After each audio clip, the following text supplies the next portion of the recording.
Chapter 412. Ning Shu looked at Yuan, who seemed to know what had happened between them and was trying to cover it up. It was as if she did not want her to mention it. Clearly, she wanted them to forget about it and act as if nothing had happened. Ning Shu rubbed his forehead and looked at Yuan. Nothing happened between us. Yes, nothing happened. Thank you, Yuan said with a red face. Ning Shu, nothing really happened between us. Ning Shu repeated, we didn't have sex.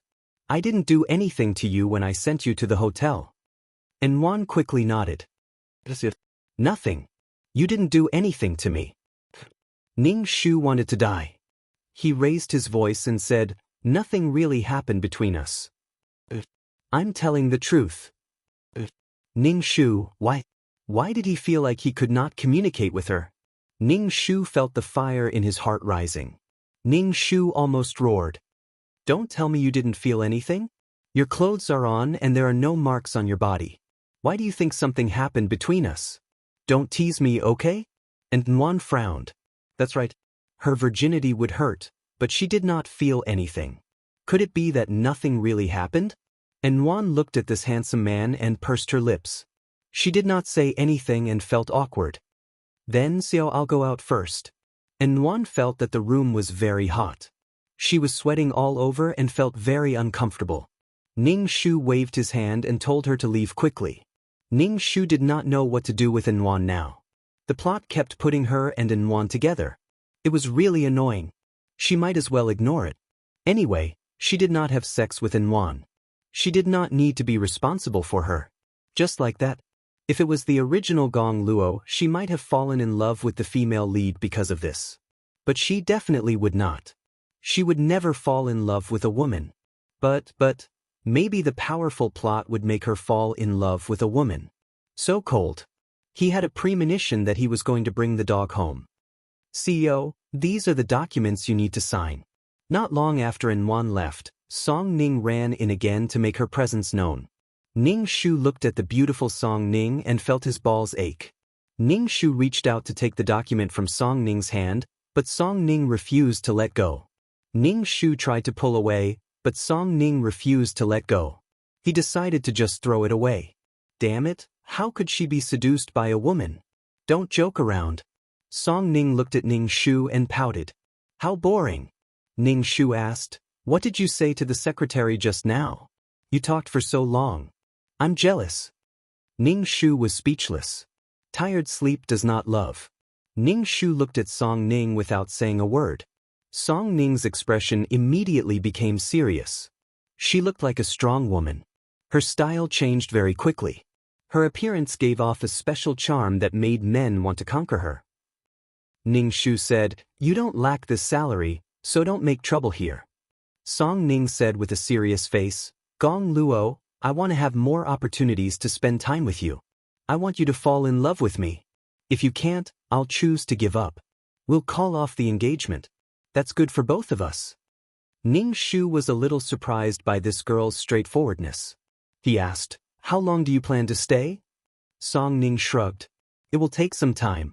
I need enough time to confirm if you will fall in love with me. Damn, she was really making trouble. The female lead was already a headache, but this Song Ning was still making trouble. His head was about to explode. He really could not enjoy being surrounded by beauties. Ning Shu called the head secretary to the front and said directly, Yuan is not suitable for this job. Don't. The head secretary was stunned. He asked, CO, is there anything you are not satisfied with about Anne's ability is not to be doubted. After all, she was carefully selected. She can still do the job of serving tea well. What was he not satisfied with? Ning Shu said stubbornly, I don't like her. The head secretary was speechless. Ning Shu was still looking at the documents when the office door suddenly opened. The sound was a little loud. Ning Shu looked at the door and saw Yuan rushing in front of him. She asked directly, So, today is my first day at work. Did I do anything wrong? You can't fire me for no reason. Yuan bit her lip and looked at Ning Shu seriously. So, I need a reason to be fired. Ning Shu said, I don't need a reason. You're fired. Yuan looked angry. What right do you have to be so arbitrary? I didn't do anything wrong.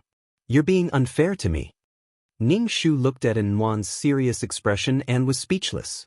I don't want you to be my secretary. Do you? And Nwan bit her lip. Do you mind what happened last night? Nwan quickly waved her hand. I've never thought of asking you to take responsibility. Just pretend that nothing happened. I just want to work hard. So, don't worry. I won't tell anyone. To what? Ning Shu looked at Nwan in disbelief.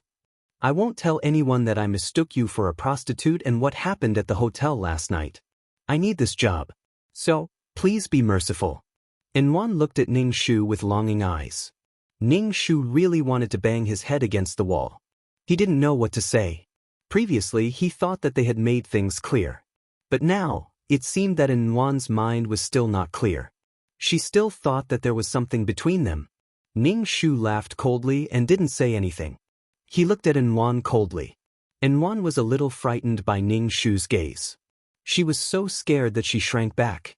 She mustered up her courage and said, You can't fire me. Otherwise, I'll expose it to the media. Expose what? Ning Shu asked curiously. Did Nwan have something on her? Absolutely not. Nwan looked at Ning Shu and said, I'll only tell you if you promise not to be angry. Then don't say anything. Get out. Go to the finance department to get your salary. Let's go. Ning Shu didn't want to talk nonsense with her. He didn't want to create any sparks of love. Even if he wanted to, he couldn't. Nwan was choked. She took a deep breath and said, If you hate me because of what happened last night, I apologize. But I really need this job. After being dumped by a scumbag, she left the company with a scumbag. It would take a long time to find a job. During this period of time without a job, she would have to eat dirt. Nwan looked at Ning Shu with a look of desperation. She said angrily, If you fire me, I'll expose to the media that you were a prostitute at a hotel last night. Ning Shu was speechless. This imagination of hers was enough to make one kneel down. Nwan thought that she was a prostitute. Now, she actually wanted to expose her to the media and make her a prostitute. Chapter 413. Nwan's courage was really praiseworthy. Ning Shu's expression turned cold as he said mildly, Are you going to expose me as a gigolo, and that you slept with a gigolo like me? Nwan pointed at Ning Shu. You're the one who said it. Don't force me. Maybe I'll fight to the death.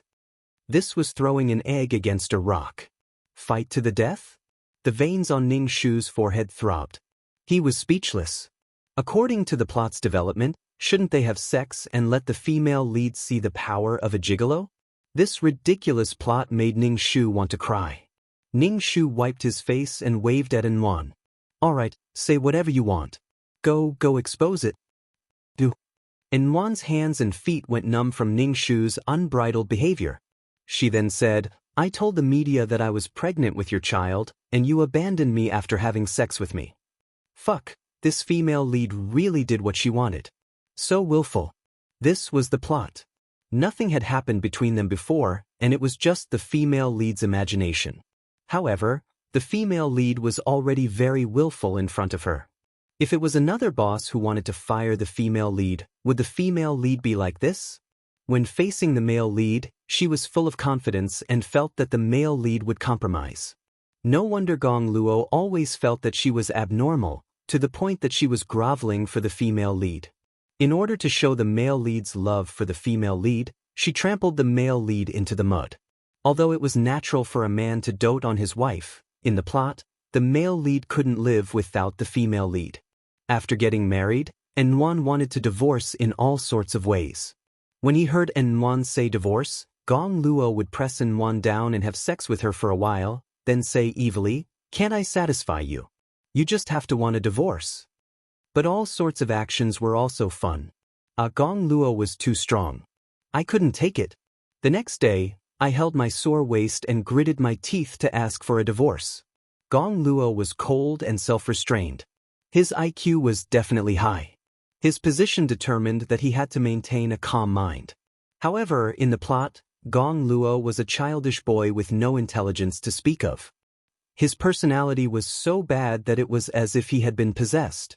Ning Shu's expression turned cold. He looked at Wan and said, "So you're trying to blackmail me? What do you want? Do you want me to be responsible for you?" "I don't want you to be responsible for me. I just want to work, but you have to force me." And Wan puffed out her chest, trying to make herself look more righteous. Ning Shu was speechless. "I'm fucking forcing you. This is my company.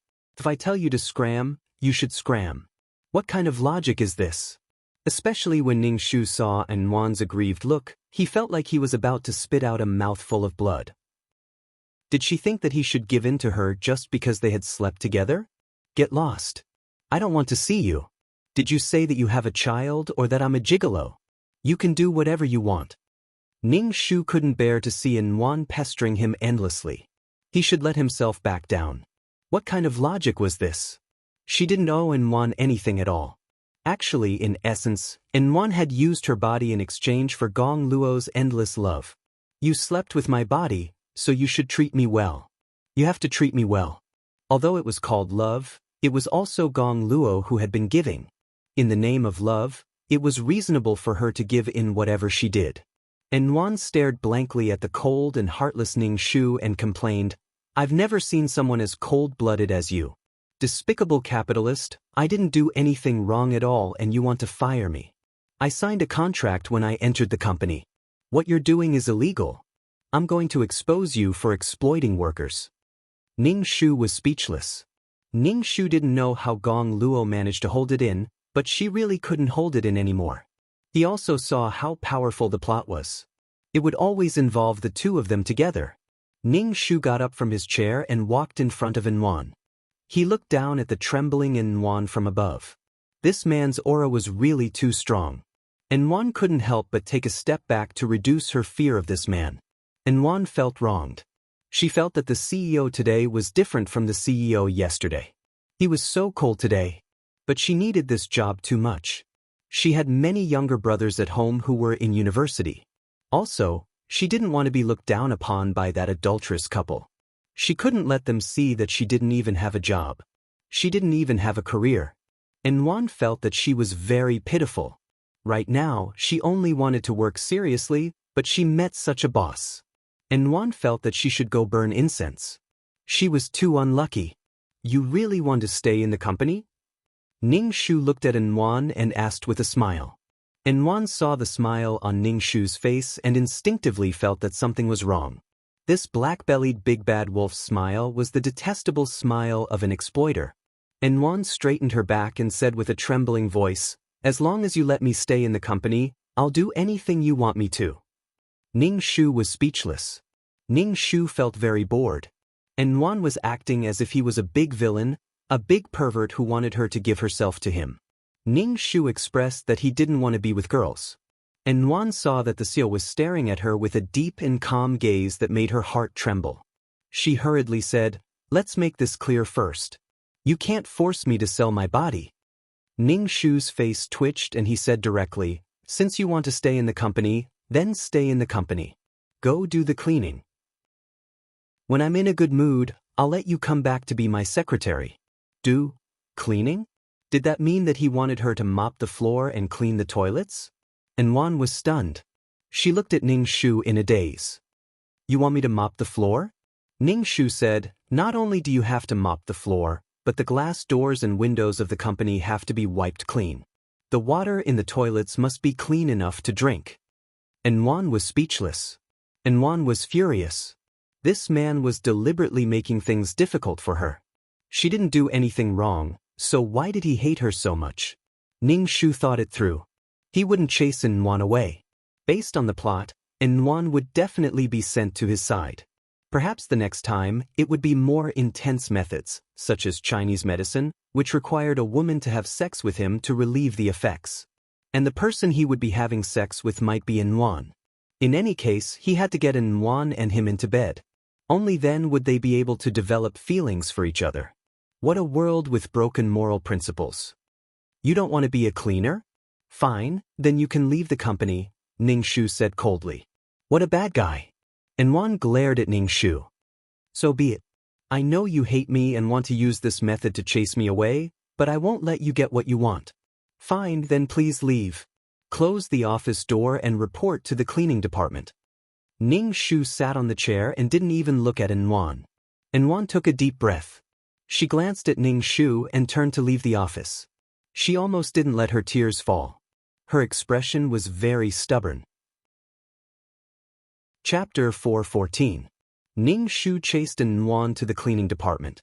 Without Enwan by his side, Ning Shu suddenly felt that the whole sky was bright. He kept feeling uncomfortable. He was a cute girl, but he actually had to do that with a girl. The plot was like a tiger watching its prey, always wanting to get them on the bed.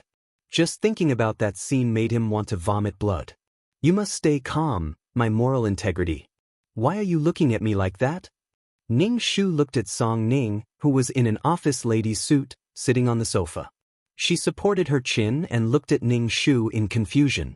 She looked confused, but she gave off a very flirtatious feeling. Song Ning narrowed her eyes and asked, "How did Enwan offend you? You want her to clean the toilet?" Song Ning was really confused. She looked at Ning Shu with a questioning and sharp gaze. Song Ning was really confused. Shouldn't Gong Luo dote on Enwan and put the whole world in her hands? What was going on now? Song Ning's gaze scraped across Ning Shu's face inch by inch. It was very sharp. Ning Shu's expression was very cold. He said calmly, "She disobeyed me. This is her punishment." Song Ning made an "oh" sound. So he was sulking. Every time Song Ning saw Gong Luo, this man, he was so stubborn. He was expressionless as if he had facial paralysis. He would only have an expression when he was with Enwan. Song Ning was very unhappy. She really didn't understand what was so good about Enwan. Love was really unreasonable. She didn't know if anything had happened between Gong Luo and Enwan. "Gong Luo, can I ask you something?" Song Ning asked Ning Shu. Ning Shu raised his eyebrows and looked at Song Ning. Ning Shu was a little confused. He felt that there was something wrong with this Song Ning. "What is it?" Ning Shu's face was tense. "You're here to work, not to chat. If you're going to be like this, you can go back." Song Ning walked to the desk and slammed her hands on it. She tilted her body and looked into Ning Shu's eyes. Ning Shu looked at the cleavage under Song Ning's shirt. It was white and full, like a big steamed bun. It made him want to grab it. Ning Shu took a deep breath. This Song Ning was always trying to seduce him. Ning Shu felt like he couldn't control himself anymore. Song Ning's temperament was ever-changing. She was like a little vixen. This kind of woman was much more interesting than Enwan. Once again, she felt sorry for the male lead's taste. However, once the male lead had someone in mind, his eyes could no longer see anyone else. In his eyes, Enwan was the most beautiful. Everyone else was either ugly or a femme fatale. Ning Shu lowered his eyes and didn't look at Song Ning. "Gong Luo, tell me honestly, do you have anything to do with Enwan? Or is Enwan actually your little sweetheart? As your fiancé, I have the right to know. At our level, I won't say anything if you want to play around. However, if you don't interfere with the cooperation between our two families, then I won't agree." Ning Shu was silent. He crossed his fingers and looked at Song Ning. "Why do you think there's something between me and Enwan? Or did you send someone to follow me?" Looking at Song Ning's expression, she seemed to know that there was something between him and Enwan. Ning Shu narrowed his eyes slightly and swept his gaze over Song Ning's face. He looked at Song Ning's face carefully and felt that it was breathtaking. The more he looked at her, the more beautiful she became. A face that could enchant people's hearts. The way the corners of her lips curled up slightly made people feel that she was the most beautiful existence in the world. "I didn't send someone to follow you. I was just on guard." Song Ning looked at Ning Shu and smiled. "A lot of pocketbooks say that men like you like women like Enwan, who's like plain porridge and side dishes. I don't think there's anything wrong with my guard." Song Ning flipped her hair and met Ning Shu's eyes. "You're my fiancé. You can only be mine." Song Ning's eyes seemed to have infinite bright stars in them. They were so beautiful that it made people's hearts palpitate. Ning Shu instantly felt as if there were fireworks exploding in his mind. It was extremely gorgeous. Ning Shu quickly shook his head. Damn, he was actually mesmerized by a woman. What the fuck? The halo of calmness flowed into Ning Shu's heart. Only then did Ning Shu's heart calm down. That strange throbbing was then suppressed. Ning Shu felt sweat break out on his back. His face was a little pale. He looked at Song Ning without a change in expression. "You don't have to worry about my matters. I know what I'm doing." "You?" Song Ning bit her lips and frowned. She turned around and left in anger. Her back was full of anger and sadness. It made one's heart ache. Once Song Ning left, Ning Shu let out a long breath and wiped the cold sweat off his head. He realized that a person's charm had reached the point where both men and women were attracted to her. Ning Shu was a little suspicious of Song Ning. It was impossible that she couldn't catch Gong Luo with such means. So annoying. Ning Shu planned to go to the toilet. When he reached the toilet, he instinctively walked to the female toilet. When he saw a female employee in a cleaning uniform, Ning Shu reacted and quickly turned around to leave the female toilet. "You pervert. You actually went into the female toilet." Ning Shu originally wanted to apologize, but when he turned around, he saw An Wan in a cleaning uniform. She was wearing a mask and holding a mop in her hand. She was glaring at Ning Shu angrily. How could he meet her like this? Ning Shu wiped his face. He didn't want to say anything and turned to leave the female toilet. An Wan shouted, "You pervert. You actually went into the female toilet. If I meet you, I'll definitely not let you off." An Wan said as she swung the mop at Ning Shu.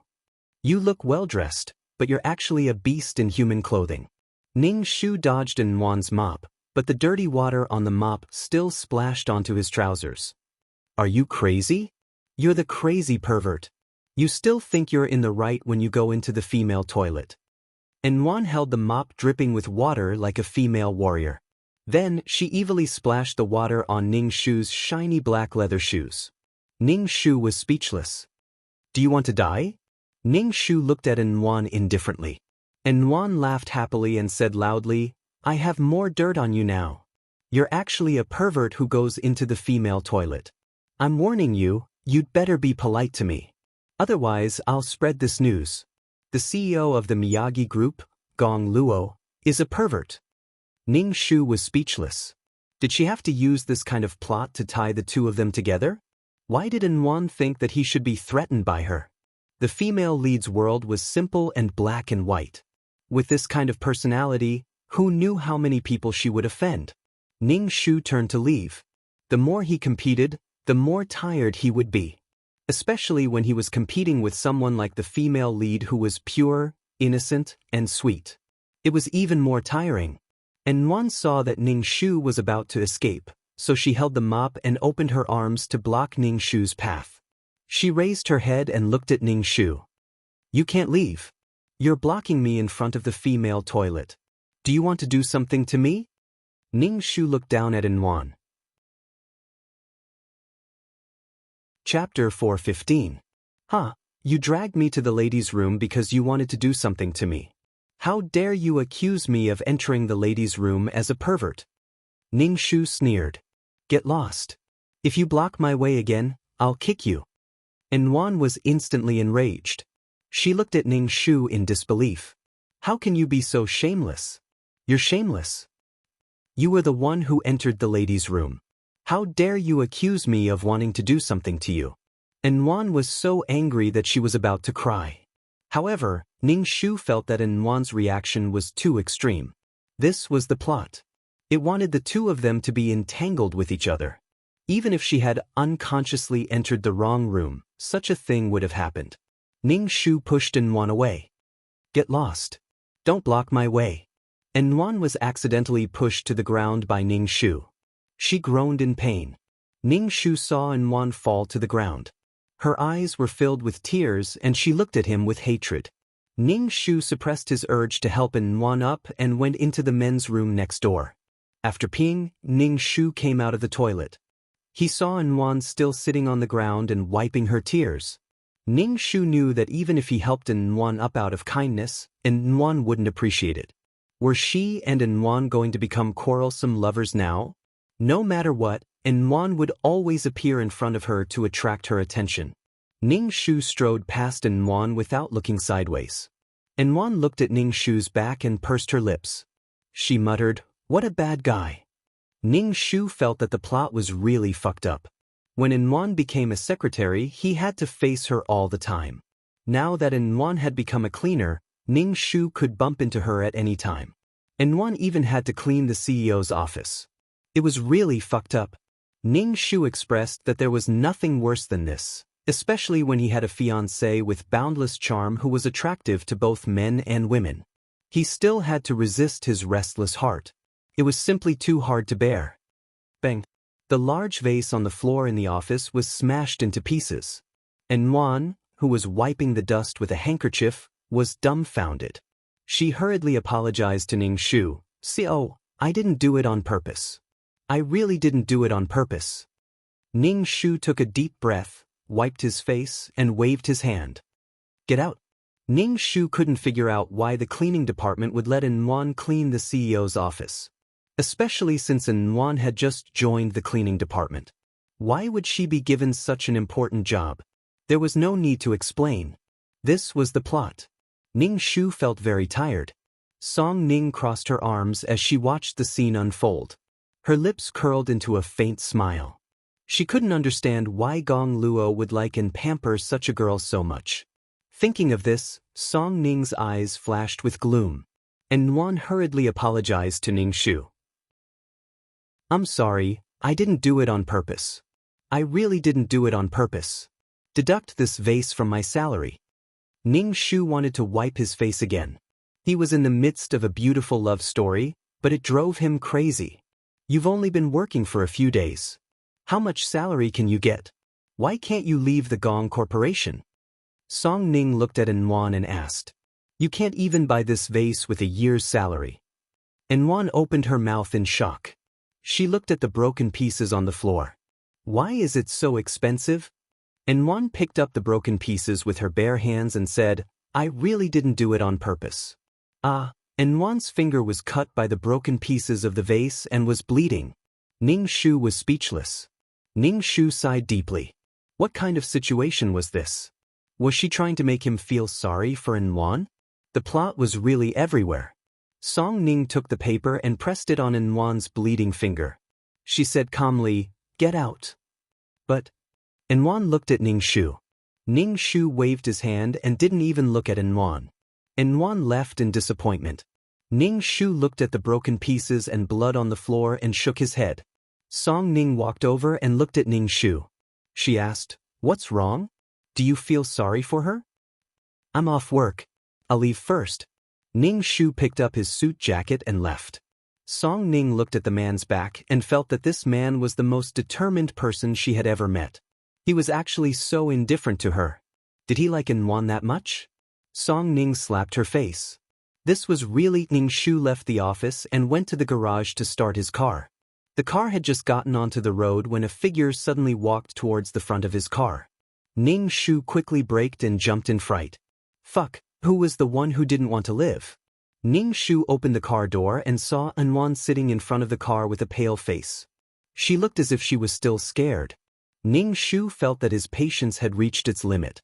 Why did he run into this woman everywhere? The plot was quite intense. "What are you doing?" Ning Shu took a deep breath and suppressed the anger in his heart. His heart was full of curses. Enwan turned her head and looked at Ning Shu. Her eyes trembled as she said, "So, I didn't do it on purpose.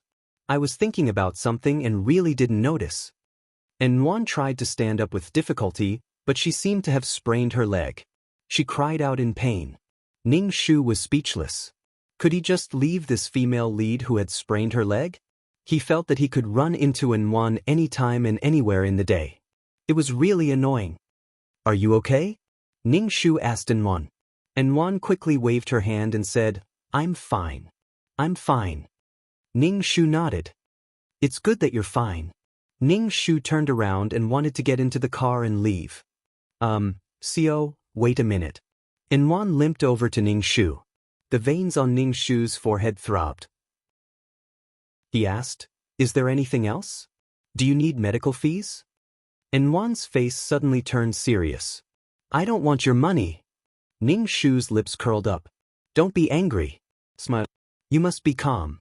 Ning Shu smiled and asked Nuan, I don't want money. Is there anything else? And Nuan said, about the vase, I'll find a way to compensate you. It was my fault. I was careless.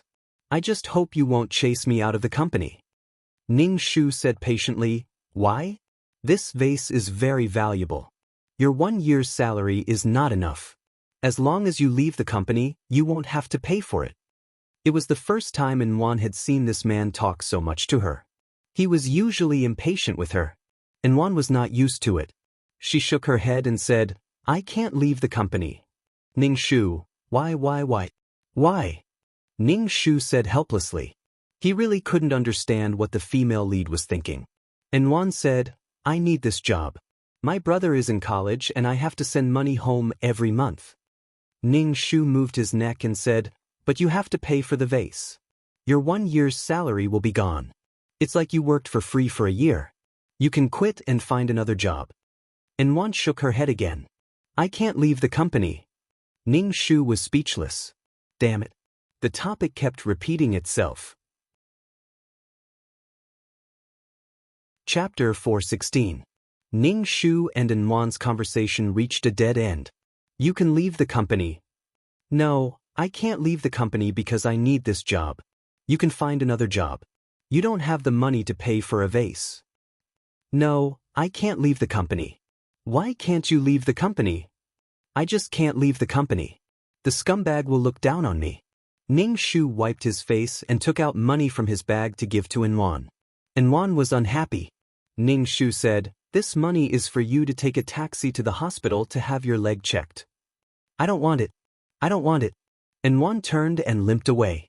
Ning Shu didn't bother to look at Nuan. He got into the car and went back to his villa. The villa was brightly lit. Ning Shu opened the door and smelled the aroma of food. Ning Shu took off his slippers and walked to the kitchen door. He saw Song Ning with a scarf around her neck, cooking. Even when she was cooking, Song Ning was still beautiful. The atmosphere was warm. You're back. Song Ning smiled and asked Ning Shu, you left before me. Why did you come home later than me? Ning Shu leaned against the door and looked at Song Ning's face. Her smile was really charming. Why are you still here? What are you doing at my house? Ning Shu, are you blind? Didn't you see me cooking? Song Ning rolled her eyes at Ning Shu. She reached out her hand and said, give me a plate. Ning Shu opened the cupboard and took out a plate for Song Ning. Song Ning put the food on the plate and said, bring it to the table. Ning Shu nodded and brought the food to the table. After a short while, 4 dishes and a soup were ready. They were all very home-cooked dishes, and they looked, smelled, and tasted good. Ning Shu was amazed by his cooking skills, because she couldn't make such dishes. Song Ning took off her scarf and sat opposite Ning Shu. She said, try my cooking. Ning Shu tasted every dish and praised sincerely, it's really delicious. Your cooking is really good. Ning Shu's praise didn't make Song Ning happy. Instead, her face darkened. She pursed her lips and didn't say anything. You can cook? It was surprising that a young lady like Song Ning, who had never done any household chores, knew how to cook. Song Ning used her chopsticks to poke at the rice in her bowl. She curled her lips and said, haven't you heard that if you want to capture a man's heart, you have to capture his stomach first? I have practiced cooking for a long time, but I still can't capture your stomach. Ning Shu was speechless. She felt like she was being flirted with again. Damn, Ning Shu thought he might be gay after being flirted with by a beauty like Song Ning every day. Absolutely not. Oh my God, Ning Shu felt that her moral integrity was about to collapse. In the face of Song Ning's complaints, Ning Shu didn't say anything. He ate in silence. Song Ning furrowed her brows. Was he still a man? Could he only be in Nuan? She didn't believe it. Song Ning rested her chin on her hand. She looked at Ning Shu and said, give me a piece of the stir-fried lettuce in front of you. Why don't you get it yourself? Ning Shu raised his eyebrows and looked at Song Ning. Because I can't reach it, Song Ning said matter-of-factly. How could she not be able to reach it? Ning Shu looked at the flirtatious Song Ning and pushed the plate of stir-fried lettuce in front of her. Song Ning was speechless. What a boring man. Why was he so different when he was with Nuan? Song Ning's face grew worse. Seeing that Ning Shu only cared about eating, Song Ning's mood worsened.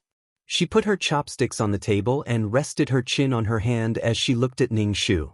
Ning Shu couldn't take it when a woman looked at him with such seductive eyes. Song Ning, what is your goal? Ning Shu asked directly. Song Ning twirled her hair with her fingers and said matter-of-factly, of course, it is to make you fall in love with me. After all, we are engaged. Since we are destined to get married, it is better that we fall in love. Then our married life will be happier. I am a woman. Of course, I need a warm family. Rather than the two of us being strangers after we get married, why don't we try to fall in love with each other now? Song Ning said generously.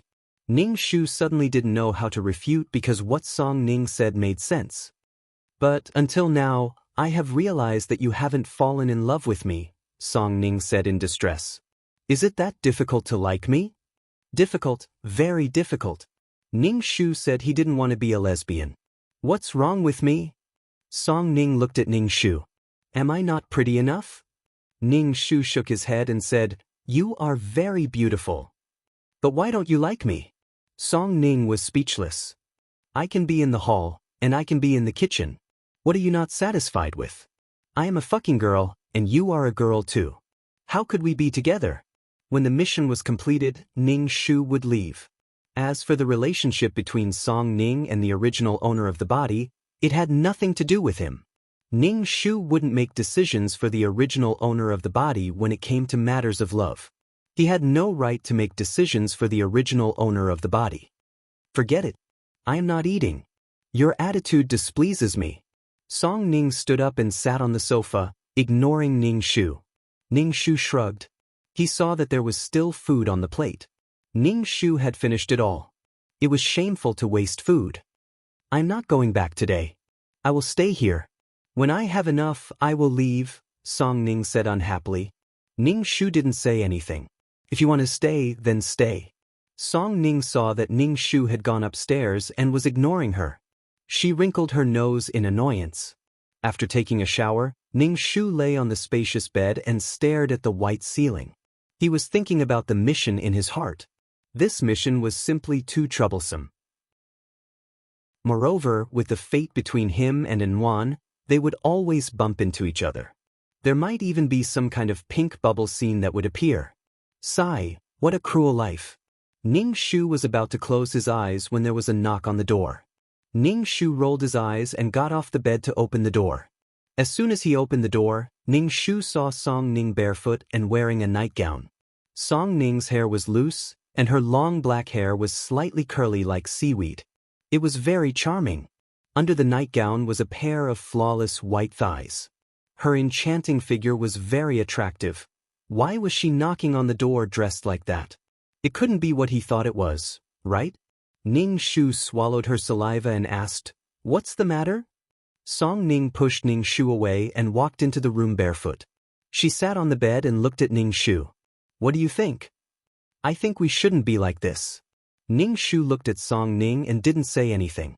Both of them wanted to fuck him. Please let them go. Sex before marriage is very important. I want to see if you can do it.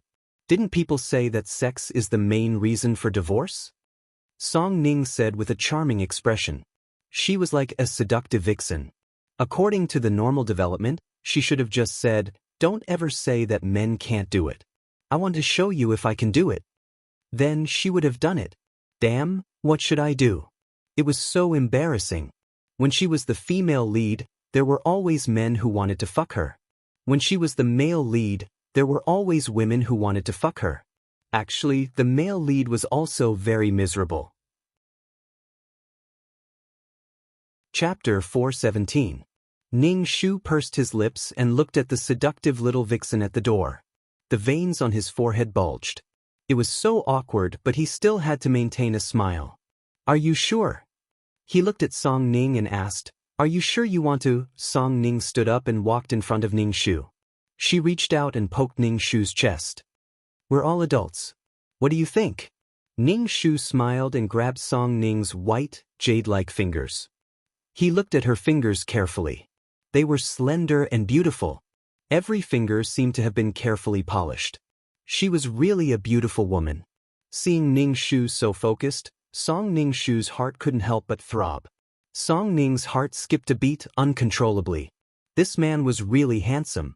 Ning Shu let go of Song Ning's fingers and turned to touch Song Ning's arm.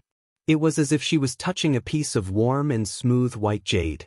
It was indescribably moving. Ning Shu's heart uncontrollably spasmed. Song Ning's face flushed red. She looked at Ning Shu with eyes full of love. Ning Shu looked into Song Ning's eyes. He felt that this woman loved him very much. It was as if he was the most important person in her life. He was worthy of her trust and love. Their hearts were connected. Ning Shu grabbed Song Ning's arm and pulled her out of the room. He said calmly, "I don't want to talk to you." Song Ning's face froze. She was in disbelief and anger. Her expression was strange. "Are you a man?" Song Ning didn't know what to say.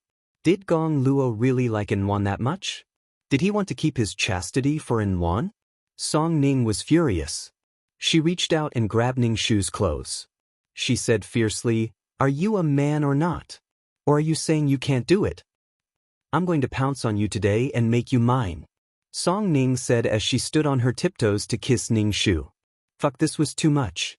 Ning Shu put his hand on Song Ning's face and said, "Go to sleep. Don't think about anything else." Then, Ning Shu slammed the door shut. Song Ning's nose was almost flattened by the door. Song Ning rubbed her nose and sneered. She crossed her arms and walked away. Ning Shu shook her head and lay down on the bed to sleep. This wasn't her body. She was here to complete a mission. She didn't have the right to use the client's body to do anything out of line, and she definitely couldn't cause any trouble for the client. Especially when it came to matters of the heart, Ning Shu didn't dare to cross the line. He couldn't be greedy for momentary pleasure and complicate things. As for his fiancée, Song Ning, he would have to wait for the original owner, Gong Luo, to come back and deal with her. The next day, Ning Shu woke up and went downstairs. He didn't see Song Ning, so he asked Auntie Li, "Where is Miss Song?" Miss Song left early in the morning. Auntie Li poured a glass of milk for Ning Shu. She left early in the morning. Ning Shu raised his eyebrows. It seemed that what happened last night made Song Ning angry. Ning Shu shrugged. She left, so be it. It was better if she didn't hang around in front of him. She wasn't a real man. Ning Shu drove to the company to pick her up. As soon as she entered the company, a figure bumped into her arms. Ning Shu quickly pushed the person away. It was Nwan in her cleaning uniform again. Nwan was mopping the floor and didn't notice the person beside her. She accidentally bumped into the person who was rude and almost pushed her. "Why are you like this?" Nwan immediately scolded. When she turned her head and saw that it was Ning Shu, she immediately shushed him and lowered her head. Ning Shu said calmly, "Be careful when you're cleaning. Can you take responsibility if you bump into a client?" Nwan pouted and said, "I didn't do it on purpose. Why are you so fierce?" "Am I fierce? I'm just stating the facts," Ning Shu said helplessly. Nwan nodded and Ning Shu left. Nwan caught up with Ning Shu and asked, "Sio, you won't fire me, right?" Ning Shu said, "Since you want to stay in the company, then stay. Remember, you have to pay for the vase." "I know. Thank you. I'll pay for the vase." Nwan suddenly smiled. Seeing Nwan like this, Ning Shu really wanted to facepalm. When he entered the office, he saw Song Ning, who was in her office attire, organizing documents. Everything in the office was neat and tidy. Ning Shu thought that Song Ning had left the company, but he didn't expect her to come so early. Morning, Ning Shu greeted Song Ning. Song Ning's expression was calm. She said seriously and coldly, "Morning, see." Then she brushed past Ning Shu like a stranger and left. She was so passionate yesterday, but today she was so cold. He really couldn't get used to it. She was really fickle. She was probably still angry about what happened last night. Ning Shu didn't think he did anything wrong. Song Ning's anger had nothing to do with him. After that, Song Ning showed the demeanor of a strong woman. She took care of everything. Ning Shu didn't say anything, but Song Ning could understand what he was thinking. She was really capable. But she was very cold to him. She looked serious and treated him like a boss. Ning Shu shrugged and didn't care at all. It was best to be cold like this. He couldn't stand it when she kept flirting with him. With Song Ning by his side, Ning Shu's work was much easier. Facing a mountain of documents, Song Ning could distinguish the important and urgent documents and the ones that could be delayed. This made Ning Shu's work more organized and easier. Song Ning looked at Ning Shu's indifferent expression. She bit her lips tightly. She looked at Ning Shu's eyes with indifference and indignation.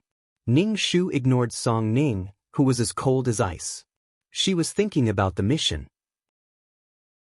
Looking at An mopping the floor and wiping the coffee table, Ning Shu felt that he should think of a way to cut off the practice between the original owner and An. Ning Shu didn't expect that he would have to do something like this one day. Breaking up the couple? An, who was wiping the glass, kept feeling a burning gaze on her.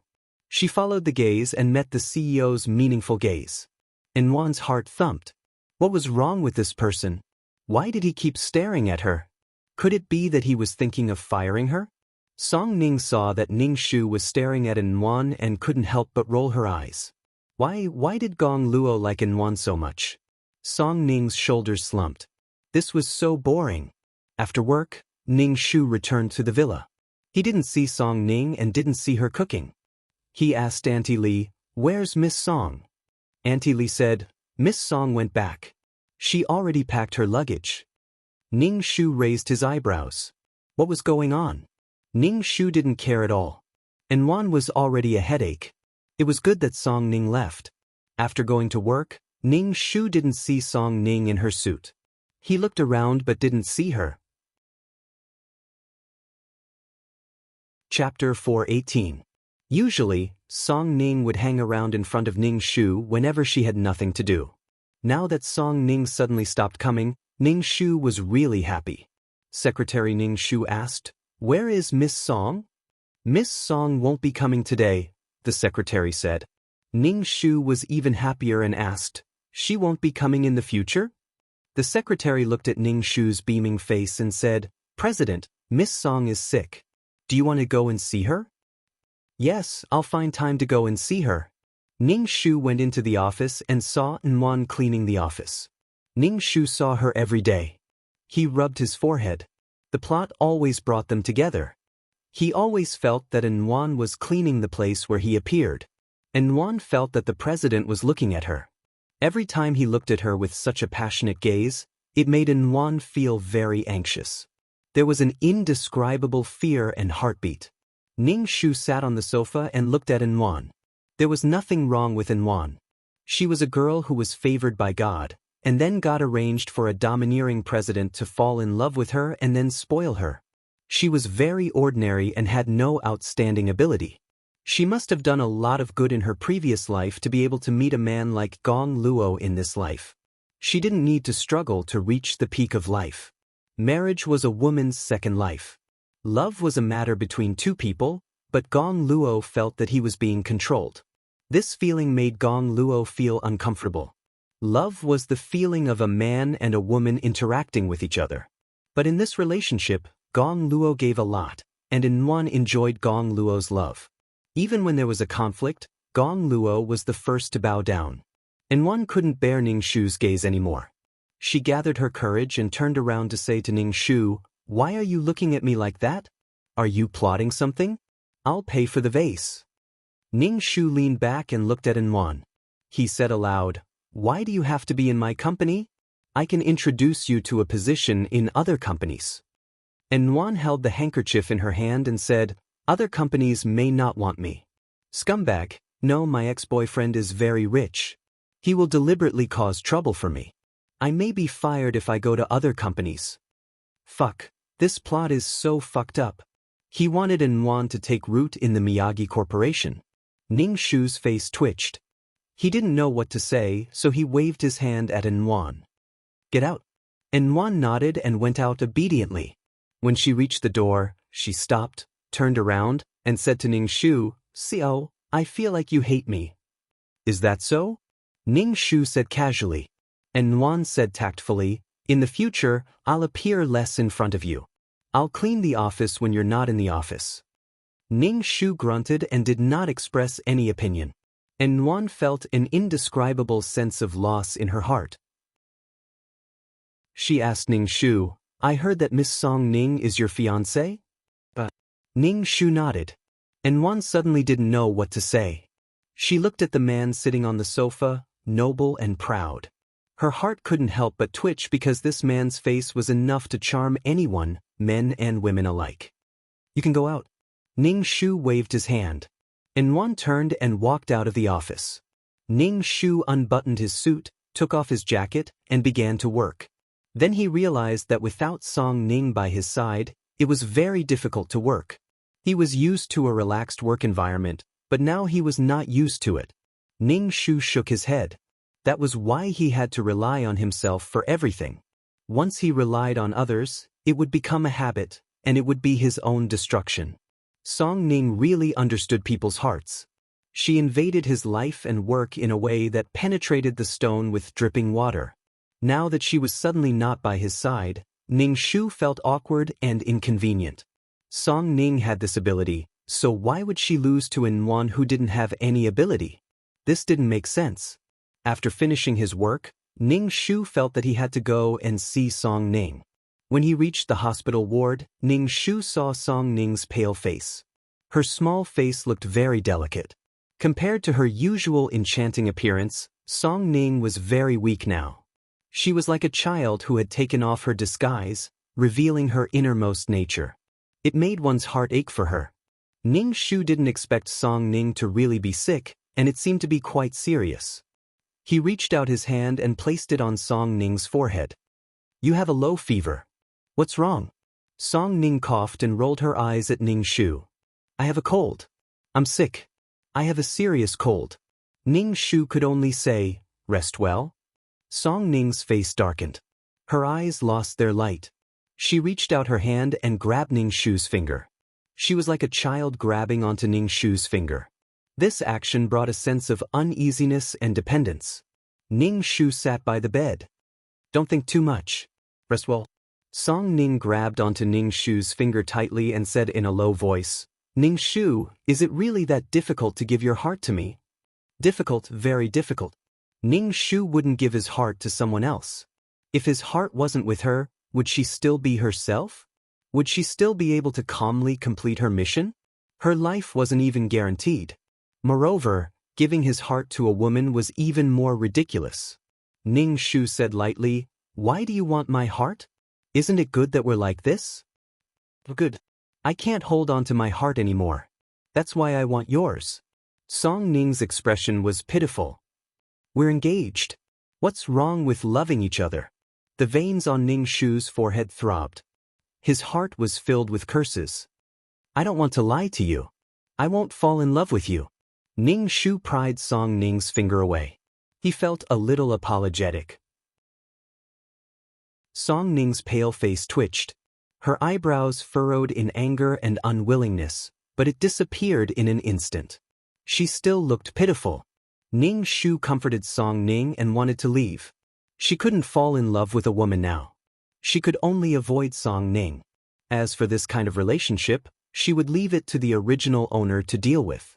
Moreover, this Song Ning was really charming. As a woman, she felt her heart skip a beat. Her charm was irresistible. "Don't go. Don't go." Song Ning lifted the blanket and pulled out the 4-needle from the back of her hand. She stood barefoot in front of Ning Shu. "Is it really that hard to make you fall in love with me?" Ning Shu rubbed his forehead. "Is it really that easy to fall in love? Can you fall in love just like that? Why are you in such a hurry to make me fall in love with you?" Ning Shu frowned. He looked down at Song Ning. After all, they were engaged. With this layer of relationship, it was possible to slowly develop feelings for each other. But why was Song Ning in such a hurry? Song Ning's face froze.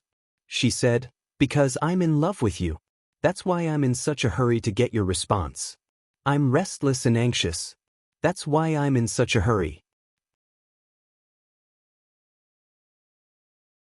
Chapter 419.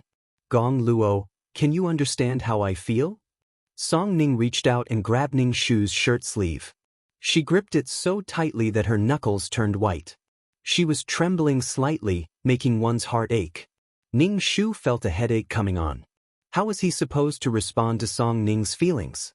Song Ning loved Gong Luo, not her. But now, Song Ning wanted him to give his heart to her. This heart was hers, not Gong Luo's. Song Ning, rest well. I'm leaving. Ning Shu pushed Song Ning's hand away and walked out of the ward. Gong Luo, how can you be so cruel to me?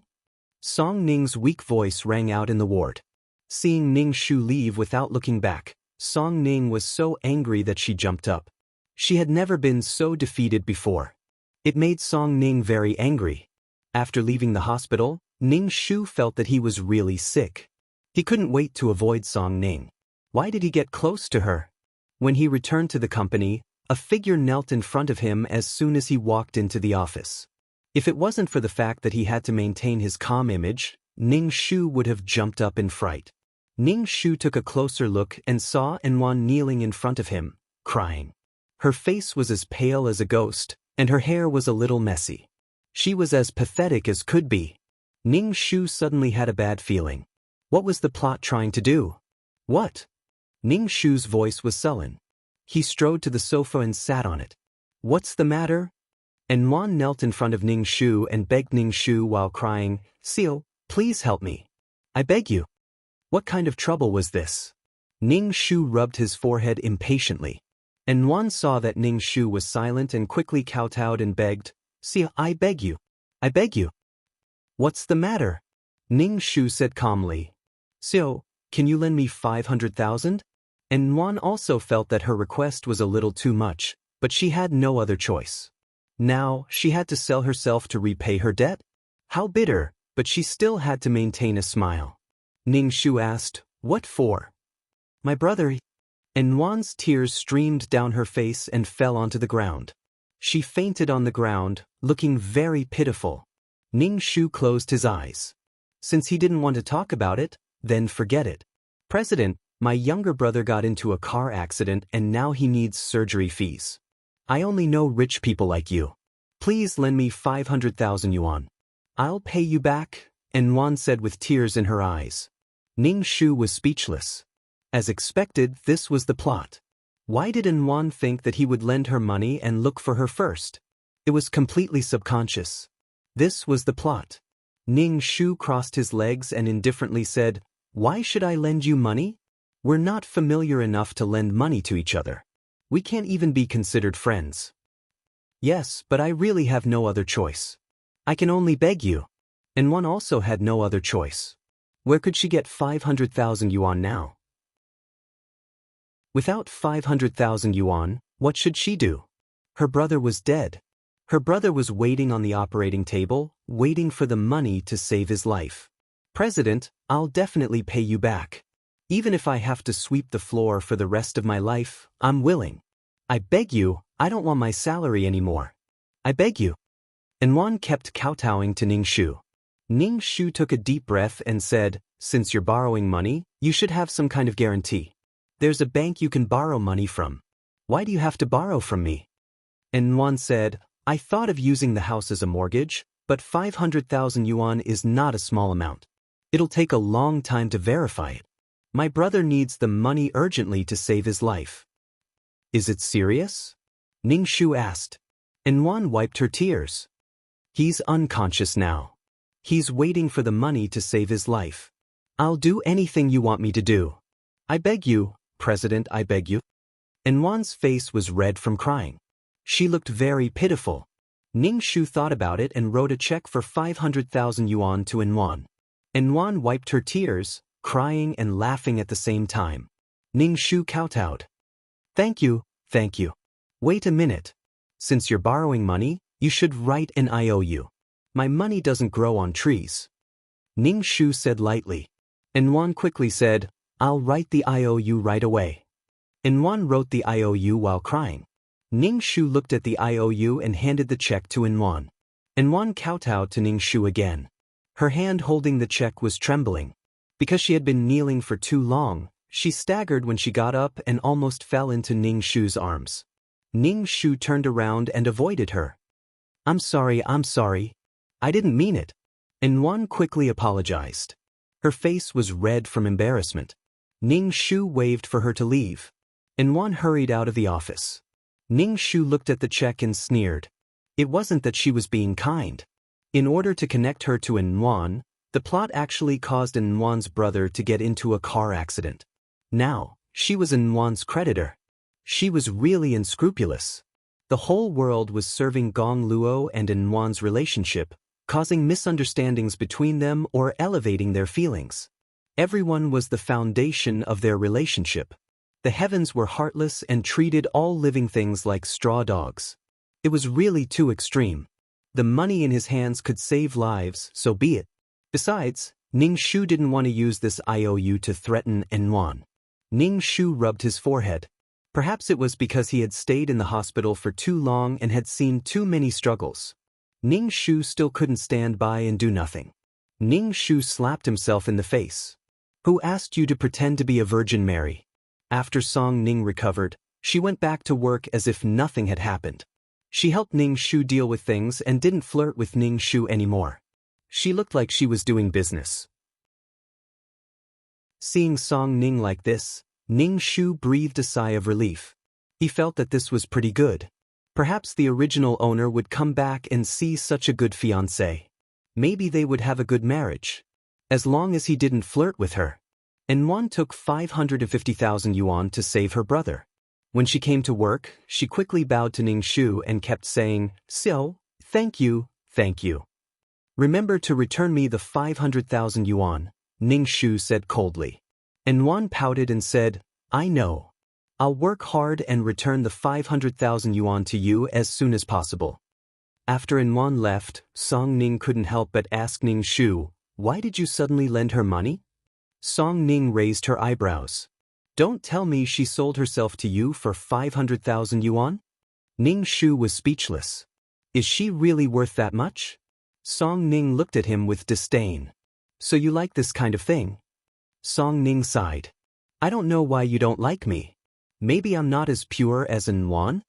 No, I think you're better than Enwan. Ning Shu admired capable women. Capable women could survive no matter where they were and didn't need men to save and protect them like gods. Song Ning rolled her eyes. Since I'm good, why don't you like me? Ning Shu was speechless. Chapter 420. Ning Shu was annoyed that Song Ning kept asking him why he didn't love her. Why should I love you? I'm a woman. Should I flirt with Gong Luo when he comes back? Now, she just wanted to complete the mission and leave this world. 2333 was dead. No matter how he called, there was no response. Ning Shu was afraid that he wouldn't be able to go back if he stayed here. And it was the feeling of being a man for the rest of his life. Song Ning saw that Ning Shu's expression wasn't good. She shrugged and said, Forget it, I won't say any more. If I say more, you'll be annoyed and think I'm forcing you. Song Ning left the office, but her back looked sad. Ning Shu wiped his face and went back to work. After work, Enwan walked to Ning Shu's office. She wasn't wearing a baggy cleaning uniform, but a skirt. The contrast was stunning. Ning Shu raised his eyebrows and looked at Enwan. What's the matter? Enwan looked hesitant. Finally, she said, Well, as a reward, I want to treat you to a meal. Please give me a chance to thank you. Ning Shu rejected her directly. No need. Just return the money to me as soon as possible. Do capitalists only see money in your eyes? Money is one thing, my gratitude is another. Please, let me treat you to a meal as a thank you. Enwan rubbed her hands and begged Ning Shu. Ning Shu rejected her flatly. He was determined not to be in the same frame as the female lead. Something might have happened again. No, it was too dangerous. Enwan saw that Ning Shu had rejected her request without hesitation, and her eyes were filled with confusion. She asked, Why? You lent me the money and saved my brother. I must express my gratitude, and I'm doing this to apologize. Apologize? Ning Shu asked in surprise. Enwan nodded. I used to think that you were a bad person, but now I realize that you're a good person. When I was in danger, you still lent me money. I apologize. Ning Shu waved his hand. No need. Song Ning walked over and held onto Ning Shu's arm. She glanced at Nwan and said, since she's really grateful, why don't we go? She lent us 500,000 yuan. It's only right that we treat her to a meal. Ning Shu was speechless. Fuck, what is this guy doing? Nwan saw Song Ning holding Ning Shu's arm, and a strange feeling arose in her heart. It was as if half of something had been taken away from her. This feeling was too strange. Nwan shook her head to suppress it. Ning Shu asked, did you agree? He agreed, but I'm going too. You won't mind, right? Song Ning tilted her head and leaned against Ning Shu's arm. She minded, of course she minded. Nwan didn't know why she minded it so much. She was treating the president to a meal, so why did Song Ning have to follow? But when she thought of the relationship between them, Nwan felt very awkward and helpless. I don't mind. Miss Song, come with us, Nwan said. Ning Shu didn't expect Nwan to treat them to a high-class restaurant. Did Nwan have the money to treat them to a meal at a place like this? She didn't even have enough money to pay for the surgery, and now she wanted to treat them to a meal here? When they were ordering, Song Ning deliberately ordered the most expensive meal. Ning Shu clearly saw Nwan's face twitch. It was obvious that Song Ning's order was beyond Nwan's tolerance. But Nwan was stubbornly holding on. She was a little embarrassed. Ning Shu ordered a relatively cheap meal. Seeing that Ning Shu's meal was much cheaper than Song Ning's, Nwan's eyes flashed. Ning Shu asked, President, is this all you're eating? Do you want to order a little more? I'm not hungry, Ning Shu said indifferently. He looked very cold and unapproachable. Nwan nodded and ordered the cheapest meal. After all, she had a debt of $500,000. To be able to treat them to a meal at a place like this, Nwan had mentally prepared herself for a long time. Song Ning looked at Ning Shu's actions. She moved closer to Ning Shu's ear and whispered, You're so considerate. You're always thinking of saving money for Nwan. Ning Shu felt his ear itch. Song Ning's hot breath was on his ear. It was very itchy. Song Ning saw Ning Shu's ears twitch. Her ears were turning pink at a speed visible to the naked eye. She suddenly burst out laughing. You're so cute. Ning Shu pushed Song Ning away. He unbuttoned his suit and opened his jacket. He could feel the fine hairs on his back. Nwan looked at their actions and felt that she was a big light bulb. It was indescribably awkward. The steak was served. Song Ning pushed the plate in front of Ning Shu. Help me cut it. Ning Shu really wanted to ask why. Was her hand lame?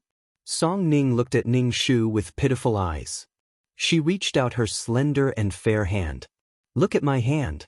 It hurts. I can't even cut the steak now. Ning Shu was speechless. I'm working for you. If you have any conscience, you should cut it for me. Song Ning smiled and looked at Ning Shu. Song Ning was like a shameless child now. She was acting shamelessly, but she was also cute and playful. Damn it. If he asked her to cut it, then cut it. He was flirting with her again. She would die if she didn't flirt with him. Ning Shu cut the steak for Song Ning. Only then did Song Ning smile in satisfaction. Seeing Nwan in a daze, she said calmly, Do you want Gong Luo to cut the steak for you too? No need, no need. Nwan quickly waved her hand. I don't want to trouble you, see. Nwan thought for a moment and raised her glass of red wine. Ning Shu proposed a toast. She said shyly, Thank you, see, for lending me 500,000. Otherwise, my brother's name would have been lost. I propose a toast to you. Thank you. Ning Shu nodded.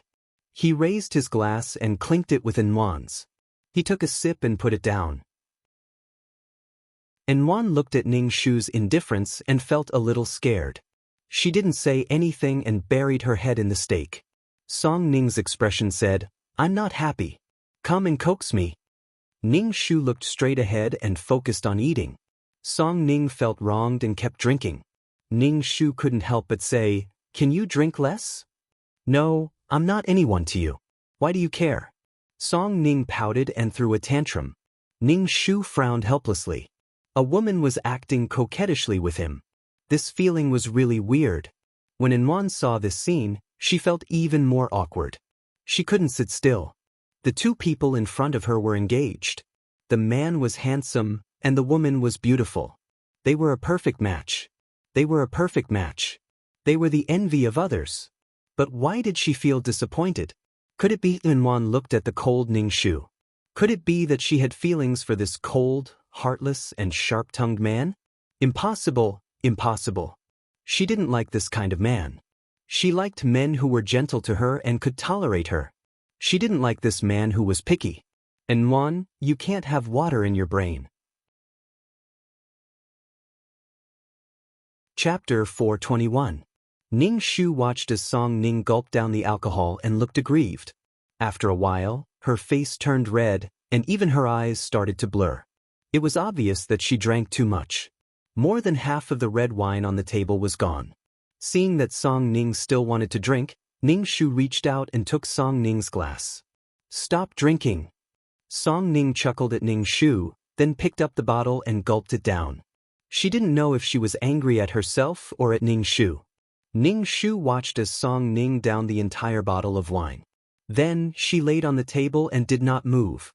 She was dead drunk. Ning Shu was speechless. Ning Shu said to Inwan, "I have to go first. Song Ning is drunk." "It's okay. Take Miss Song away first," Inwan said quickly. Ning Shu nodded and helped Inwan out of the restaurant. Inwan looked at their backs and saw that they hadn't touched their plates much. For some reason, Inwan's heart was filled with an unknown bitterness and grievance. She seriously wanted to treat them to a meal, but this was the result.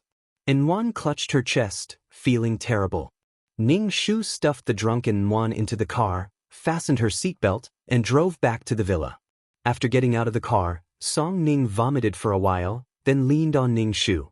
Ning Shu said aggrievedly, "Gong Luo, I feel terrible." "Don't you know to drink less if you feel terrible?" Ning Shu said angrily and poured a glass of water for Song Ning. Song Ning was sleeping on the sofa. Ning Shu walked over and pushed her. "Get up and drink some water." Song Ning sat up shakily and drank the water in the glass. She turned to look at Ning Shu, then pounced on Ning Shu and pressed Ning Shu onto the sofa. She said with tears, "I hate it when you're with Inwan. I hate it very, very much." Song Ning's tears dripped onto Ning Shu's face, making Ning Shu feel hot. His heart spasmed uncontrollably, and his heartbeat sped up. The blood in his body seemed to have become restless. Ning Shu furrowed his brows and chanted, "Amit-ba, form is emptiness, emptiness is form." Coupled with the effect of the calm halo, Ning Shu's agitated heart calmed down. Ning Shu pushed Song Ning away and straightened his clothes. "You drank too much." "I did drink too much, but I know very well in my heart." Song Ning grabbed Ning Shu's hand and pressed it against her heart. "Gong Luo, I like you so much that my heart hurts." Ning Shu felt the soft thing in his hand, and his heart was filled with grief and indignation. "Fuck, so what if you have big breasts?" "When I was the female lead, I was also a big-breasted girl." He was so jealous. Ning Shu pulled his hand back and said, "Wash up and sleep. You'll feel better after a good night's sleep." Song Ning was so angry at Ning Shu that she was about to cry. She suddenly burst into tears, and her cries were filled with grief and indignation. Ning Shu looked at Song Ning's crying. It was simply disturbing. "Don't cry. What's there to cry about?" Ning Shu said. Song Ning's face was contorted with anger. She grabbed Ning Shu's collar and roared, "You don't even like me, and you don't allow me to cry? I want to cry. What can you do about it?" Ning Shu tilted his head, not wanting to smell the alcohol on Song Ning's body. "Don't act like a drunkard." "I'm not acting like a drunkard. My mind is clear." Song Ning started to take Ning Shu's collar.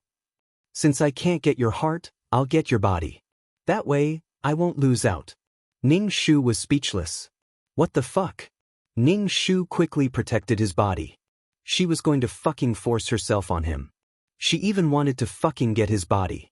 How scary. Ning Shu pushed Song Ning away forcefully. Song Ning stumbled and almost fell to the ground. She didn't know how to react for a moment. Then, she became very angry. She staggered over and reached out her hand to pull off Ning Shu's pants. "I want to see if you're a man. How can you do this?" Ning Shu was speechless.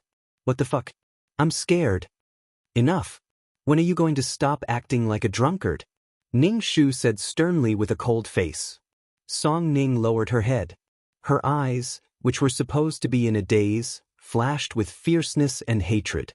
When she raised her head again, her eyes were hazy. She looked like she didn't know what was going on. Ning Shu asked Auntie Li to give Song Ning a bath. Then he went upstairs to rest. His whole body was covered in sweat. After a quick bath, Ning Shu lay on the bed, exhausted. Auntie Li's voice sounded outside the door. Sir, I can't control Miss Song.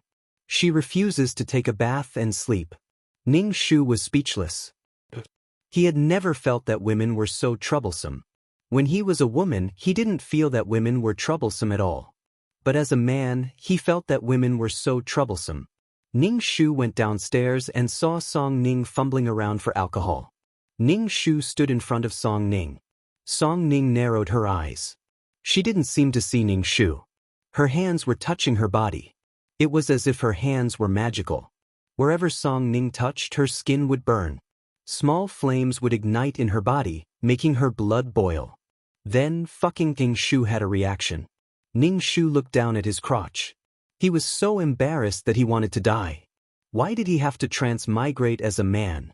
But it was such an embarrassing thing. Ever since he transmigrated as a man, Ning Shu had become a cat that kept an eye on his crotch. He kept looking down at his crotch, afraid that something embarrassing would happen. For example, it would suddenly protrude out of his control. Ning Shu, I choose dog leading. Ning Shu grabbed Song Ning's hand that was fumbling around his body. He pulled Song Ning's hand and walked towards the door. Song Ning asked with a blank face, "Where are you taking me?" "I can't rest with you making such a fuss." "I'm taking you home," Ning Shu said matter-of-factly. Song Ning's face was extremely stiff. She looked at Ning Shu and complained, "I've never seen such a cold-hearted person like you. I feel terrible. You actually want to send me away. You're bringing me around in the middle of the night. Gong Luo, you're heartless." Ning Shu was speechless. Fuck, what should he do when he suddenly realized that he was such a jerk? Then stop making a fuss. Have a good bath and rest. Making such a fuss makes everyone uncomfortable, Ning Shu said calmly. Song Ning hummed in grievance. She lowered her head and her hair covered her face. She looked extremely lonely and innocent. She looked really pitiful. Song Ning reached out her hand and grabbed Ning Shu's fingers. She looked up at him. "Why can't you try to accept me? All I want is to be with you. Ning Shu, I like you." Song Ning said as she wrapped her arms around Ning Shu's waist. She leaned her head on Ning Shu's chest. "Don't push me away. Let me hug you for a while. This might be the last time I'll be in your embrace." When Ning Shu heard this, he did not hesitate to push Song Ning away. Song Ning was dumbfounded. Clearly, she was surprised by Ning Shu's actions. That was not the plan, all right. Chapter 422. After being rejected by a man over and over again, Song Ning felt a little embarrassed. Furthermore, beautiful women were all prideful. Song Ning felt that she had already shamelessly pursued Gong Luo, but he still rejected her. It was really annoying. She wanted to just walk away, but there was a stubborn feeling in her heart. She had to fucking take down this abstinent man. Ning Shu looked at Song Ning and asked, "Do you want to go back?" Song Ning shook her head. "I'm dizzy. I'm going to sleep." Then she went into the guest room. She could have just gone to sleep. What was all this fuss about?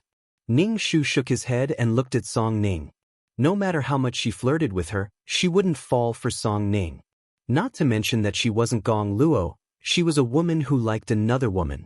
Also, Ning Shu was very annoyed by this kind of love. Once he got involved, it was like falling into a swamp. No matter how much he struggled, it was useless. She couldn't love someone in her current situation. Perhaps when the dust settled, she would try to watch the clouds with someone. But not like now. Ning Shu realized that his current situation was the same as when he was lying in the hospital with a terminal illness. He didn't know what his future would be like. Perhaps he would die during a mission and disappear completely. Song Ning loved Gong Luo so deeply. He would wait for Gong Luo to come back. That night, Song Ning did not cause much trouble. However, When they woke up the next day, Song Ning's face was unbearable. Her face was as white as a sheet of paper. Even her lips were pale. She did not wear any makeup. She could not be more haggard. Ning Shu looked at Song Ning and asked, "You don't look too good. Do you want to go to the hospital?" Song Ning waved her hand. "No need. I can take it." Could he hold on with this expression? But the body belonged to Song Ning. If Song Ning said she could take it, then it was fine. Ning Shu didn't want to be overly concerned about Song Ning. He didn't want their relationship to progress any further. Otherwise, Song Ning would force herself on him again. Ning Shu sat opposite Song Ning. He saw her sipping her milk as if she was going to vomit if she drank too much. Did drinking too much alcohol have such a big side effect? She looked so haggard that anyone who saw her would feel sorry for her. "You shouldn't go to work. You don't look good," Ning Shu said to Song Ning. Song Ning looked at Ning Shu indifferently. "Can I take that as you being concerned about me? Don't worry about me. Just pretend you didn't see anything." "You're making my resolute heart waver again," Song Ning said coldly. Ning Shu nodded. "I'll pretend I didn't see it next time." Song Ning. Song Ning really wanted to pick up the plate and press it against the man's face. She wanted to smear the sandwich all over his face. She had never seen such a man before. Song Ning's face turned even paler. She was so pale that she looked almost transparent. Ning Shu couldn't help but ask, "Are you really okay?" "I'm fine," Song Ning said through gritted teeth. After Ning Shu finished his breakfast, he went to work. After all, there was so much work waiting for him every day. He really admired Gong Luo's ability. He dated N1 every day, yet the company didn't collapse. There was a lot of work. Song Ning watched as Ning Shu left. She was so angry that she stomped her feet. He left just like that. He left just like that. She felt so uncomfortable and he left just like that. Damn, this man didn't play by the rules. She felt like she had been played. Song Ning scratched her head in frustration and bit her lip. It looked like she had to prepare for an escape route. When Ning Shu arrived at the company, he bumped into N1. Ning Shu pretended not to see N1 and walked past her. N1. She wanted to greet him, but he ignored her and walked past her. It was so awkward and uncomfortable. "So wait." N1 quickly caught up with Ning Shu and stood in front of Ning Shu. Seeing Ning Shu's cold expression and the way he looked at her was cold and indifferent, she swallowed her words. She didn't know what to say. The atmosphere was a little tense. Ning Shu asked, "What's the matter?" N1 asked, "Is Miss Song okay? She drank so much yesterday." "She's fine." Ning Shu walked around N1 and left. This man was too cold and cold-blooded. It was unbearable. His heart was bitter. Ning Shu felt like he was sandwiched between N1 and Song Ning. He took turns to show his presence in front of her, not caring whether she could take it or not. Ning Shu wiped his face. This mission was really a trap. How was he supposed to get rid of N1? Ning Shu believed that even without him, N1, this girl who was doted on by the heavens, would still have a good life.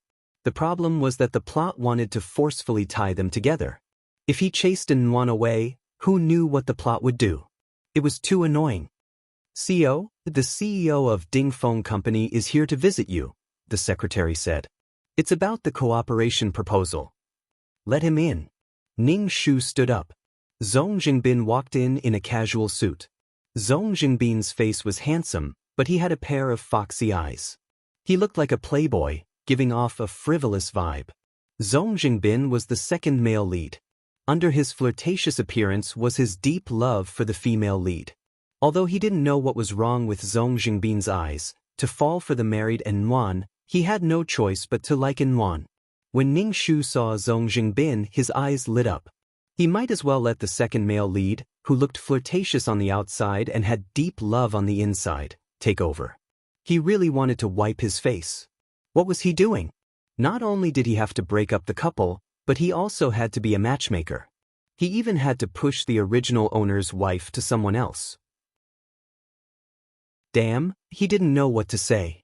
Ning Shu didn't expect to get a lot of points for this mission. To be able to leave this world, Ning Shu was already very grateful. He had some doubts in his heart. Without Nuan, perhaps the plot would arrange for another girl to appear in front of Gong Luo, and the plot would keep repeating. Ning Shu shook his head. He only needed to mess up the story of Nuan and Gong Luo. As for the other things, he had to leave it to the original owner. Zhong Jingbin reached out and shook hands with Ning Shu. He smiled and said, "So Gong, how have you been?" Ning Shu said coldly and invited Zhong Jingbin to sit down. Ning Shu still wanted to say something, but the office door suddenly opened. Nuan walked in with a mop and a bucket. Ning Shu was speechless. Nuan saw that Ning Shu had a guest and quickly apologized. "I'm sorry, see. I'll go out immediately. Wait a minute. Make 2 cups of coffee," Ning Shu said to Nuan. Nuan was a little surprised, but she still did as she was told. Ning Shu saw Zhong Jingbin's foxy eyes light up, and his gaze followed Nuan. Could it be that the two of them had already met? And looking at Zhong Jingbin, he should be interested in Nuan. Chapter 423. When Zhong Jingbin was talking to Ning Shu, he was distracted and kept looking out the door. Ning Shu didn't say anything. Something must have happened between the two of them that she didn't know about. After a while, Nuan came in with a cup of coffee. However, it looked a little ugly in her cleaning uniform. Nuan lowered her head and looked straight ahead as she placed the coffee in front of Ning Shu and Zhong Jingbin. Zhong Jingbin looked at Nuan with a smile and suddenly laughed. The world is really small. Nuan turned and saw Zhong Jingbin. Her eyes widened and her face flushed red. "Why are you here?" Nuan hugged the tray and looked at Zhong Jingbin warily. "Why are you here, you big pervert?" "Pervert?" Ning Shu's gaze lingered between Nuan and Zhong Jingbin. Did something happen between the two of them? Get lost? Get lost? Perhaps because Ning Shu's gaze was too lustful, and Nuan's face turned from red to purple. She looked at Zhong Jingbin angrily. Zhong Jingbin touched his thin lips and said flirtatiously, "It tastes good." Ning Shu was speechless. He really got lost? Could it be that the plot had changed? "You're shameless. Don't say it again." If it weren't for the fact that the CO was still around, Nuan really wanted to tear this sly fox's mouth apart.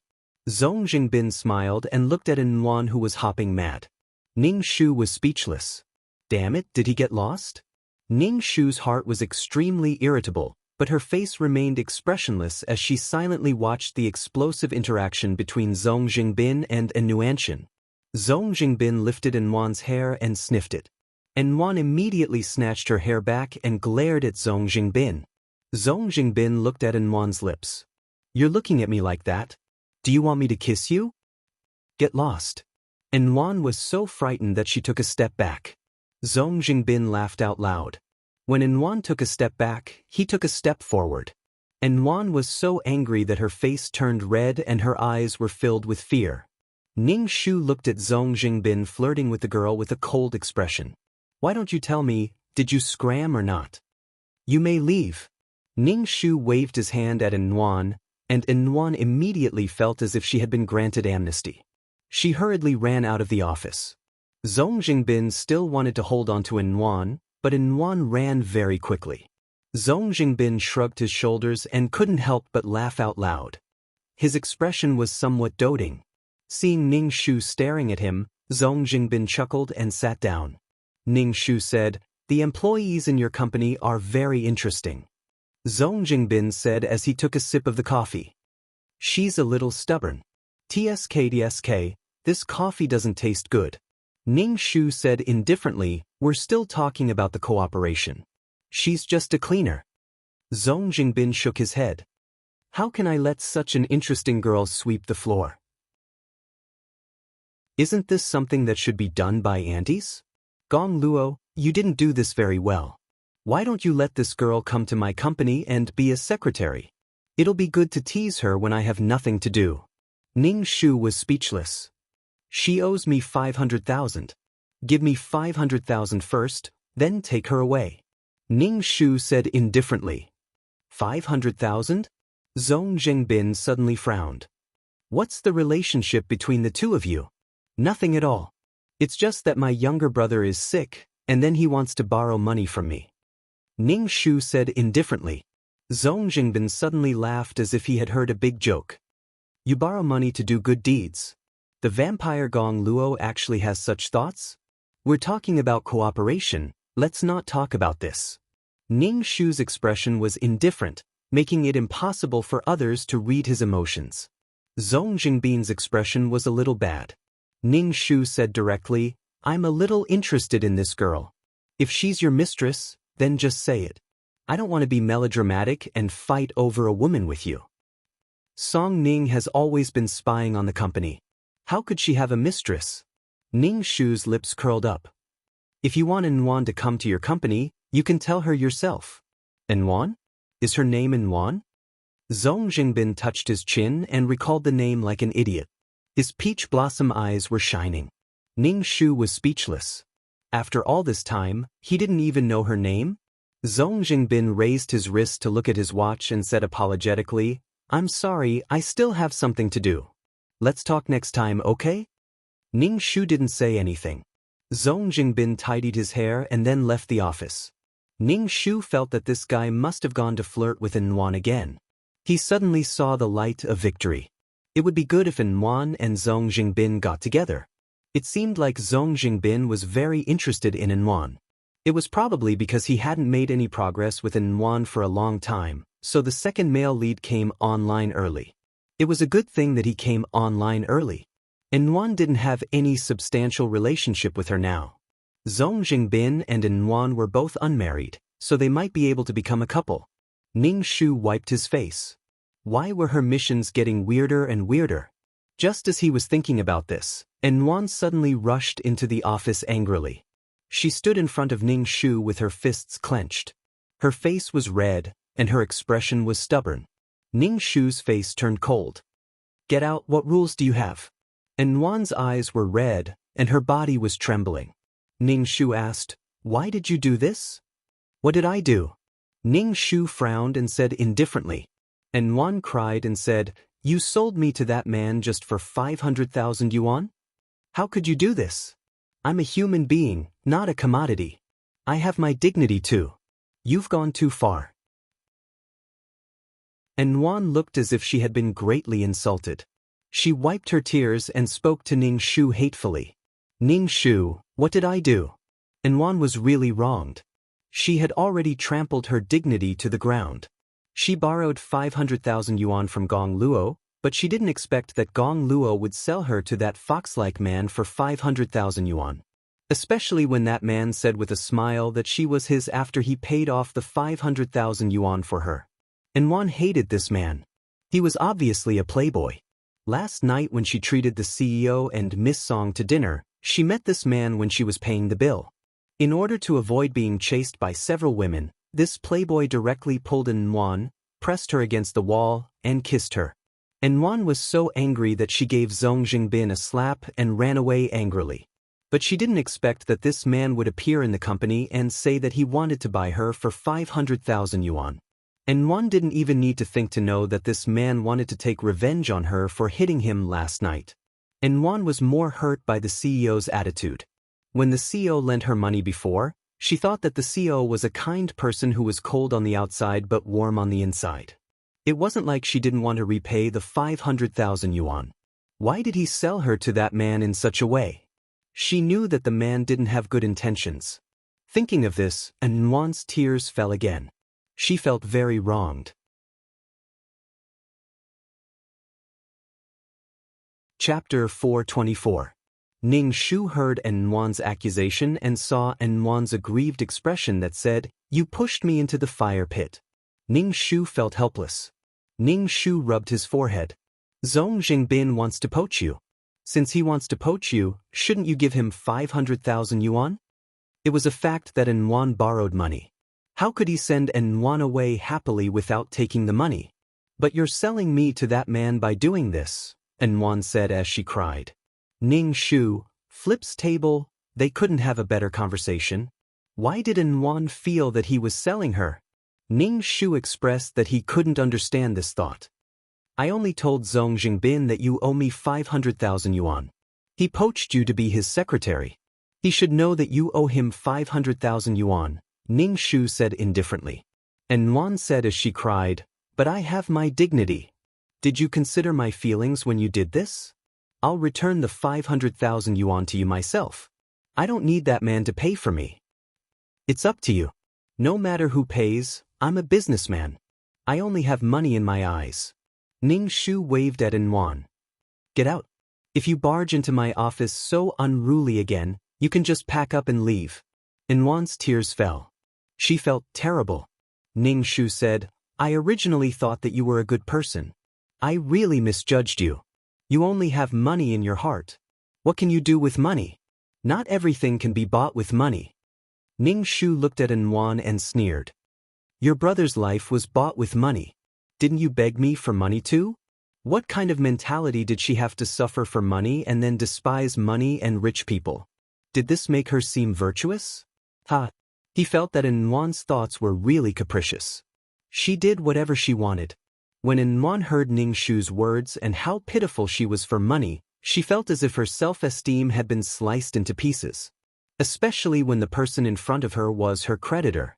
Nuan was ashamed and angry. Could it be that she wanted to put down her dignity and beg for help? If she wasn't forced to do so, who would put their dignity on the ground and let others trample on it? What Nuan couldn't stand the most was Ning Shu's attitude, which made her feel very embarrassed. "I'll return the money to you. Although you're my creditor, it doesn't mean that you can decide my life at will." Nuan wiped her tears with the back of her hand and turned to leave the office. Ning Shu shrugged. He had no idea what Nuan meant. Decide Nuan's life? She only cared about Nuan because she had eaten too much. Furthermore, Ning Shu could not understand Nuan's anger at all. He had no idea what Nuan was angry about. He kept saying that he had sold her out. Why was it so difficult to communicate with him? How could a debtor become a lord? Ning Shu rubbed her face hard. She was so frustrated that she wanted to die. Whenever something like this happened, every time Nuan saw Ning Shu, she would put on a cold face and ignore Ning Shu. Even if she met him normally, she wouldn't greet him. She would just snort coldly and brush past Ning Shu. Ning Shu was baffled. Could it be that Nuan's lack of basic greetings to her superior was a sign of her dignity? Ning Shu sneered. Of course, a person who was favored by the heavens naturally didn't need to consider this problem. She would live a better and more comfortable life than others. Others had to struggle to survive, but these people could live in their own world and do whatever they wanted. It was no wonder that there were always people who were so jealous that they turned evil. He was lucky that he didn't gain anything, but some people could be so lucky. Nuan was completely an ingrate now. Instead, she kept saying that others were trampling on her dignity. Ning Shu only wanted Zhong Jingbin to get rid of Nuan quickly. Every time he saw her, he felt frustrated. Zhong Jingbin always came to the Miyagi group with the excuse that he was there to talk about work. But in the end, he always went to flirt with Nuan, often making her angry. Anyone could tell that Zhong Jingbin was interested in Nuan, but Nuan always felt that Zhong Jingbin was here to take revenge on her. She was very slow. Zhong Jingbin liked this Nuan very much. The two of them bickered and quarreled like quarrelsome lovers. Ning Shu watched all of this silently and didn't say anything. Ning Shu felt that he had lost the right to be the male lead because he wasn't qualified. He didn't treat the female lead well and even trampled on the female lead's dignity. He borrowed money and asked the female lead to return it. It was simply disgraceful. And now, Zhong Jingbin felt like he was going to be promoted. Which female lead would return money to the male lead? Regarding this, Ning Shu's face was cold, but his heart was throwing flowers. Song Ning, on the other hand, felt that something was wrong. Something was very wrong. The two of them were supposed to be in love. Why were they in such a situation now? Didn't Gong Luo dote on Nuan a lot? He was afraid of spoiling her when he kept her in his mouth and afraid of dropping her when he held her in his hands. Could it be that her role had caused Gong Luo and Nuan's marriage to break? But Song Ning clearly felt that Gong Luo didn't fall in love with her, and his affection for her was always at 0. It had never changed. It was a solid 0. In such a situation, the one who was wrong was Gong Luo. What was wrong with Gong Luo? Song Ning observed Ning Shu from head to toe, trying to find out what was wrong. But after observing for a while, Song Ning couldn't find anything wrong. He was similar to the Gong Luo in the storyline, cold and aloof. But why was Gong Luo indifferent to Inwan? Could it be that Inwan's heart had changed and she ran off to be with the supporting male lead? Fuck, what was going on? Why did it suddenly become so complicated? But the current situation was clearly in her favor. It was better that Inwan wasn't by Gong Luo's side. Ning Shu had long noticed that Song Ning was looking at him with suspicion and vigilance. This made Ning Shu wary. What was Song Ning thinking? Could it be that she wanted to get him into bed? Song Ning probed, Gong Luo, Inwan is going to run off with someone else. Ning Shu looked at Song Ning and was very wary. He said, she and Zhong Jingbin are just friends. What friends? Why would friends be so ambiguous? I even saw them hugging and kissing. Song Ning pursed her lips and pressed her finger against her lips. You and I are engaged, but I've never kissed you. Are they friends? Ning Shu narrowed his eyes and looked at Inwan. Why are you so concerned about Inwan? She's just an ordinary employee. You're paying too much attention to her. Song Ning's expression was a little unnatural. She said with some grievance, I'm just wary of her. You didn't even blink when you lent her 500,000. It's normal for me to suspect that there's something going on between the two of you. Was Song Ning taking the straightforward route recently? She really said whatever was on her mind. Ning Shu didn't know how to continue the conversation. However, Ning Shu started to suspect Song Ning in his heart. Song Ning let out a long breath and patted her chest. Her breasts rippled and were very eye-catching. As long as you don't like Inwan. Inwan's face was filled with relief. Ning Shu looked at Song Ning's chest and then looked away. So what if she had big breasts? He asked, why should I like Inwan?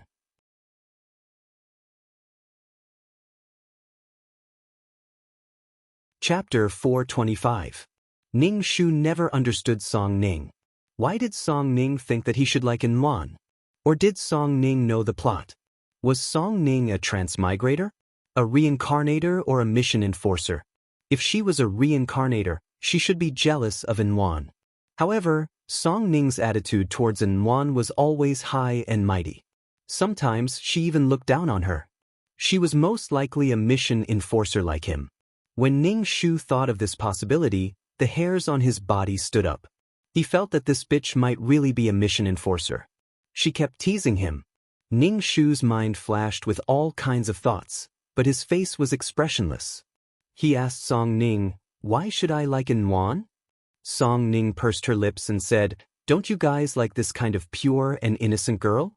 No, I like people like you. Ning Shu grinned. Looking at his smiling face, Song Ning really wanted to give this man a big slap. Although he said he liked her, he should at least give her a better impression of him. Fuck, it would always be a 0. Song Ning was so angry that she wanted to cry. She had never seen such a hooligan. Inwan and Zhong Jingbin's relationship developed rapidly. Not long after, Ning Shu saw the two of them acting intimately. Inwan was often teased until her face turned red. He would either suddenly kiss her or hug her. Inwan would faint from the smell. Zhong Jingbin's flirting skills were simply through the roof, and the interaction between the two of them was incredibly sweet. The entire Miyagi Corporation was filled with the sour taste of love. Ning Shu, a single dog, silently ate a few pounds of PDA. Look, even without Gong Luo's love, there were other men who loved Inwan. Inwan was born to be loved. In comparison, they were both women. Ning Shu even began to doubt his own life. Forget it, he was destined to work hard. On this day, Zhong Jingbin brought Inwan to Ning Shu. He directly said to Ning Shu, Xiao Gong, you have to let her go. I'm taking Inwan away. Ning Shu looked at Inwan. Her face was rosy and she looked energetic. Inwan, who was nourished by love, was very beautiful. It was just that she had kept talking about her dignity and accused her of selling her to Zhong Jingbin. Not long after, she slapped herself in the face and left with Zhong Jingbin. Ning Shu's expression was indifferent as he said, sure, just give me 600,000. CO, I borrowed 500,000 yuan. Why did it suddenly become 600,000 yuan? Inwan was instantly displeased when she heard that it was 600,000 yuan. She felt that Ning Shu was deliberately raising the price. Ning Shu ignored Yuan and said to Zhong Jingbin, "This cleaner broke a vase before. 100,000 is the compensation for the vase." Yuan covered her mouth in shock. She looked at Ning Shu even more indignantly. "What vase is worth 100,000 yuan? How can you do this? You're blackmailing me on purpose. How can you do this? I'm an antique vase. This price is already very cheap." Ning Shu said indifferently, "It's just so much money. What can you do to me?" And Yuan frowned and said to Zhong Jingbin, "I think we should just forget about it."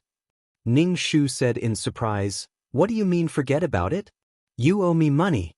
Now you're returning the money, not buying anything. How can we forget about it?" And Yuan was immediately embarrassed. Why did the CEO have to talk about money, especially in front of Zhong Jingbin? She previously thought that the CEO was a good person, but now it seemed that he was still a cold-blooded capitalist. Zhong Jingbin saw his woman's embarrassed look because of a mere 600,000 yuan. He very straightforwardly wrote a check for 600,000 yuan to Ning Shu. "This is 600,000 yuan. From today onwards, Yuan is no longer an employee of your company."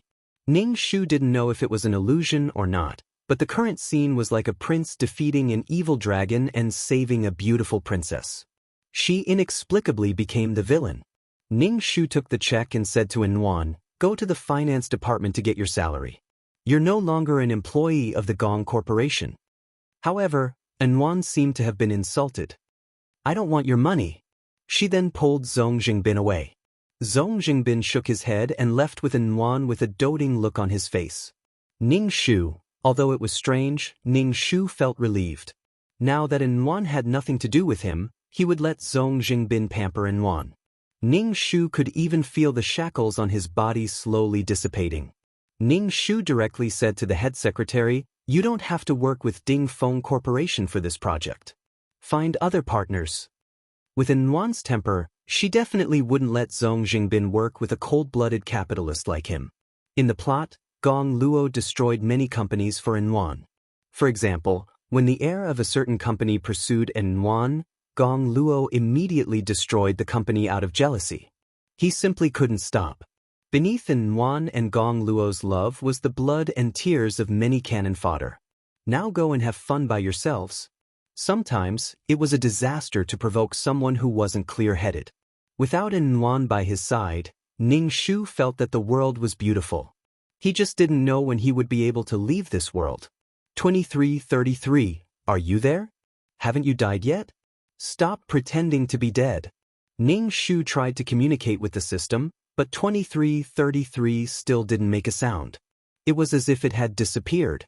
If the system was a person, Ning Shu really wanted to beat it to death. Ning Shu was about to get off work when Song Ning walked over and held onto Ning Shu's arm. Seeing Ning Shu's reluctant expression, Song Ning brushed her hair and said, "No matter what, you're my fiancé.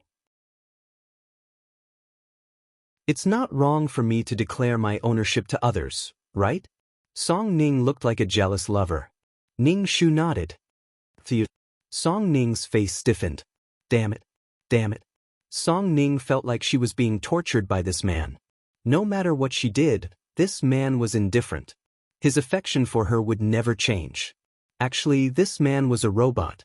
Back at the villa, Ning Shu saw that Song Ning was familiar with the place and asked, "Aren't you going back?" Song Ning picked up a pillow.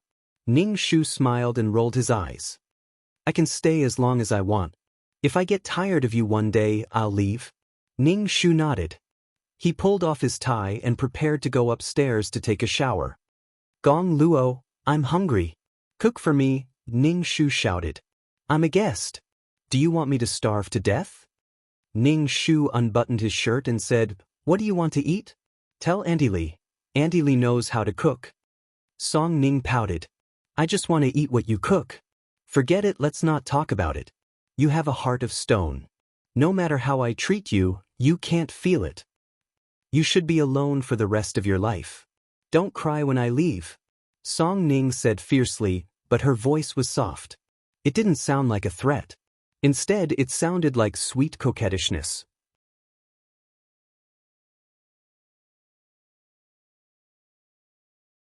Chapter 426. Song Ning was a little witch. Sometimes she was gentle, sometimes she was charming, and sometimes she was devilish. Every side of her gave people a very fresh feeling. Ning Shu felt that if he were a man, he might really be mesmerized by Song Ning. However, she was a woman. Moreover, Ning Shu already had doubts about Song Ning. Many times, he didn't look at Song Ning's beautiful face. Ning Shu went upstairs to take a shower. When he came down, Auntie Li had already prepared dinner. Song Ning sat on the chair, holding a pair of chopsticks and poking at the dishes on the plate. Ning Shu sat opposite Song Ning. Seeing that she wasn't eating, he asked, "Is it not to your liking? I want to eat what you cook." Song Ning propped up her chin and looked at Ning Shu expectantly. Ning Shu was speechless. She really didn't know how to cook. Ning Shu said calmly, "I don't know how to cook. I'll teach you, okay? Think about us cooking together. That image is so loving." Song Ning looked at Ning Shu with some excitement. "What do you think? What was so loving about it? Was there any love in stir-frying?" Ning Shu picked up his chopsticks and said, "Eat." Song Ning looked very disappointed. She looked at Ning Shu with accusation in her eyes. It was as if Ning Shu had bullied her. Ning Shu didn't have much of an appetite. "Let's eat."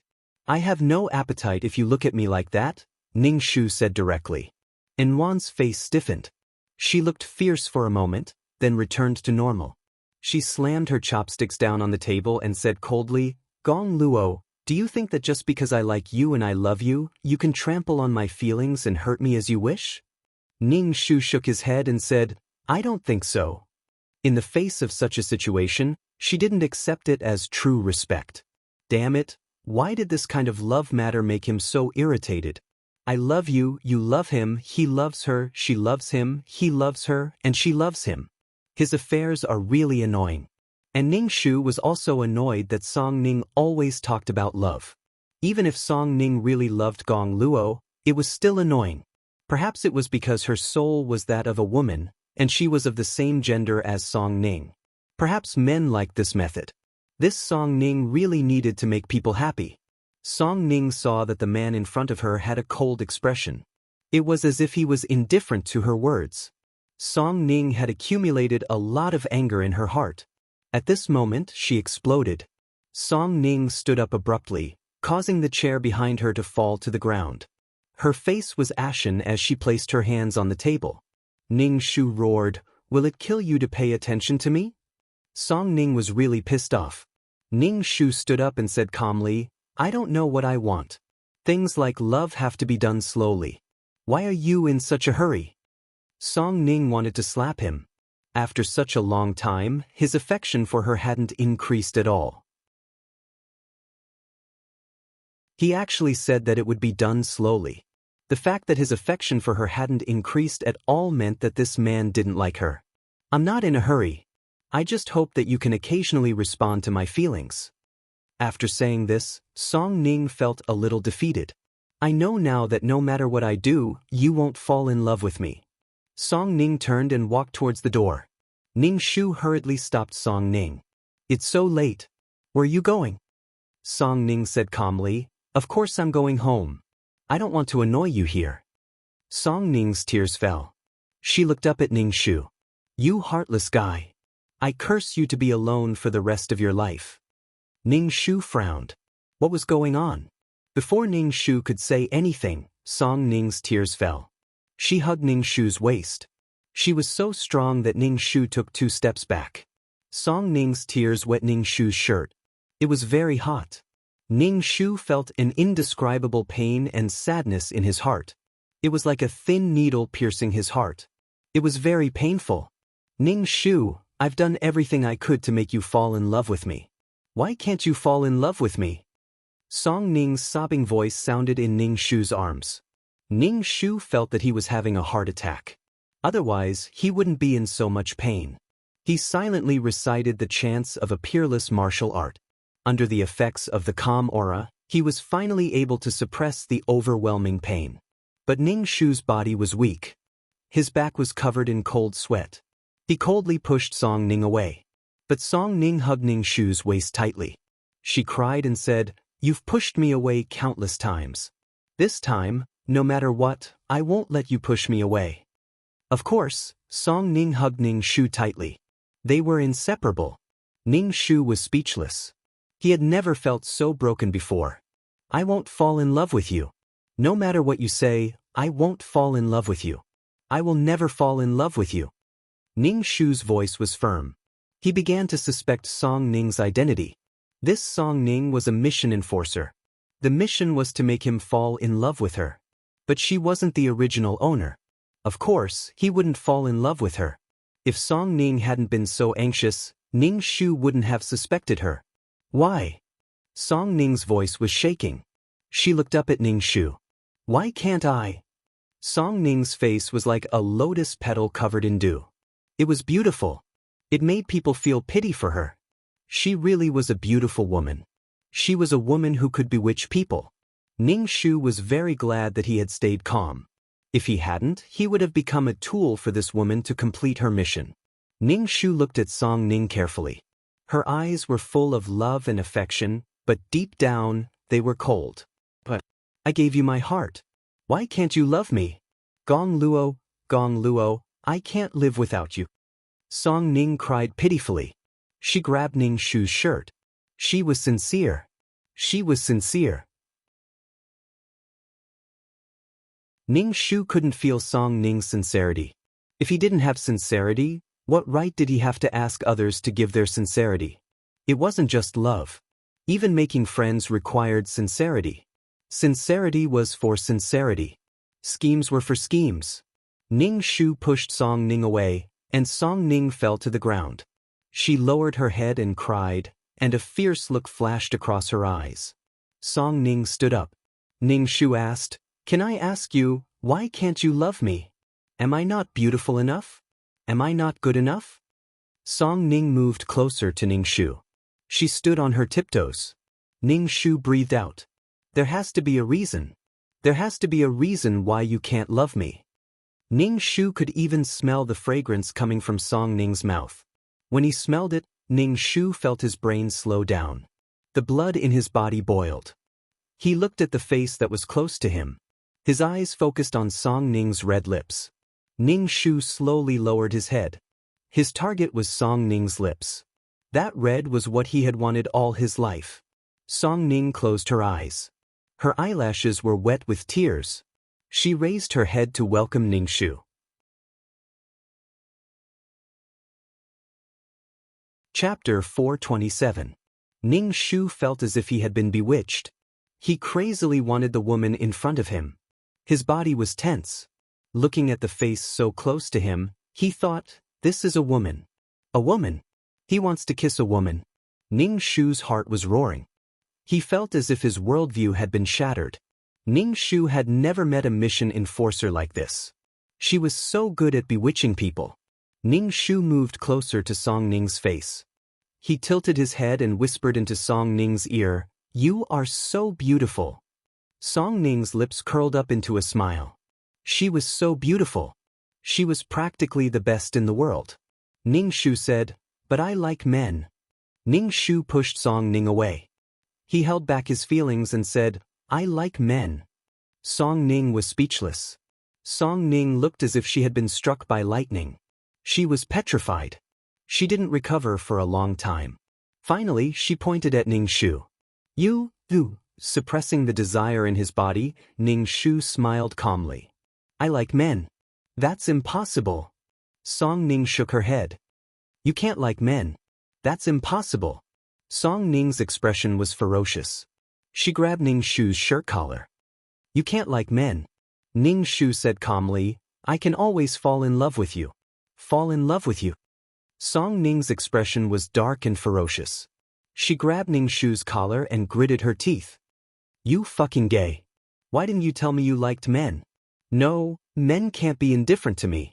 Song Ning looked at Ning Shu's face. She covered her face and cried. You made me fail. Ning Shu was speechless. Ning Shu was struggling in her heart. They were both mission enforcers. If Song Ning failed, would she be killed? But she really couldn't love Song Ning, let alone give her her heart. Especially when Song Ning had to be coaxed and lied to give her her heart. Song Ning looked at Ning Shu with hatred. She pointed at Ning Shu and said, "I will remember you." After Song Ning finished speaking, she fainted on the ground. Ning Shu was shocked. He helped Song Ning up and placed his finger under her nose. She was still breathing. Ning Shu carried Song Ning to the sofa and sat beside her, waiting for her to wake up. His whole body was weak, and the exhaustion came from his soul. It was as if his spirit had been overdrawn. Song Ning, who was sleeping on the sofa, hadn't woken up yet. Ning Shu sat on the sofa and meditated. Now, she had finally witnessed the power of mission enforcers. They really used all kinds of martial arts. Even a woman like Ning Shu couldn't resist, let alone a man. Perhaps some men knew that this woman didn't love them, but they were unable to extricate themselves from her charm. Ning Shu shook his head. When he returned this time, he had to exchange for the clear heart mantra. Only then could he resist the temptations of the outside world. The most important thing was to strengthen his spirit. There were too many temptations in every mission. He had to think of a way to suppress the negative emotions in his heart and resist the greed in his heart. Ning Shu had an even bigger dream in his heart. He wanted to stand at the top and look at the thousands of worlds. He wanted to live as long as the sky, and to exist forever. But now, she was just a beginner mission enforcer. She was like an ant. What she needed to do was to survive. She needed to be strong and powerful. This path was difficult but colorful. There wouldn't be a second chance in life. No matter what, Ning Shu was grateful to the system for giving him this opportunity. Perhaps he was a tool, but Ning Shu was willing to be a valuable tool. If there was effort, there would be gain. If there was gain, there would be effort. One day, he would be strong enough to be fearless. He would be able to stand shoulder to shoulder with those strong people. Song Ning, who was sleeping on the sofa, was about to wake up. Ning Shu opened his eyes and looked at Song Ning. Song Ning's eyes moved. When she saw Ning Shu, she was stunned. "Gong Luo? Where am I?" Song Ning sat up. Ning Shu looked at Song Ning. The current Song Ning should be the original owner. The current Song Ning's radiance seemed to have been sucked away. Although she was still beautiful, she wasn't as dazzling as before. She was like a pearl covered in dust. That mission enforcer probably had a very high charm value. That mission enforcer probably hadn't been erased. He must have some method to prevent himself from being erased. But this grudge was something to be dealt with. Song Ning looked at Ning Shu. Her eyes were filled with affection. Ning Shu smiled. Song Ning must really love Ning Shu. Ning Shu said, "Your body isn't very good. You fainted. Rest well." Song Ning looked at Ning Shu. She hesitated and asked, "Can you take me home?" Ning Shu nodded and drove Song Ning home. Song Ning's expression was blank. She clearly didn't know what had happened. When they arrived at Song Ning's house, Song Ning got out of the car first. She bent down and said to Ning Shu, "I'll go in first. Drive slowly." Ning Shu nodded. Ning Shu realized that getting along with Song Ning was more comfortable than getting along with that mission enforcer. Song Ning wasn't like that mission enforcer, who always flirted. Ning Shu turned the car around and left. He looked at the rearview mirror and saw that Song Ning was still standing at the iron gate of the villa. Love was a matter between two people. There was no need for others to interfere. Everyone was unique. Did the target love the mission enforcer or the original owner? After solving Inwan's problem and solving Song Ning's problem, Ning Shu's heart relaxed a lot. He returned to the villa and slept until noon the next day. When he woke up, he felt refreshed. He didn't feel tired anymore. Ning Shu now knew that he was really weak. He was a weak mission enforcer. Mission enforcers who were slightly stronger than him could crush him. In the future, he might encounter a situation where mission enforcers were at odds with each other. If he wasn't strong enough, he could only be defeated by other mission enforcers. Ning Shu's heart was suddenly filled with a sense of urgency. He felt that something was chasing him from behind, forcing him to speed up his path. Song Ning, this mission enforcer, was definitely stronger than him. When he faced this mission enforcer, Ning Shu was completely holding on. He clenched his teeth so hard that they bled. In the end, he won. However, it was a very difficult victory. Perhaps if he was a little weaker and was bewitched by Song Ning, his entire soul would have collapsed. There was nothing more important than persevering to be himself. Some bottom lines must be firmly held. Perhaps it was more difficult than others, but it allowed him to go further. Ning Shu smiled at the mirror. He was so handsome that it made people unable to close their legs. She tried to call the system in her heart, but the system still didn't respond. What the fuck was going on? She was almost done with all her missions. Why wasn't she allowed to leave this world? Fuck, was the system dead? She wanted to complain. This broken system was always breaking down. It didn't let people do their missions properly. Ning Shu felt that she should have added her attributes to her luck. She must have had 8 lifetimes of bad luck to encounter this broken system.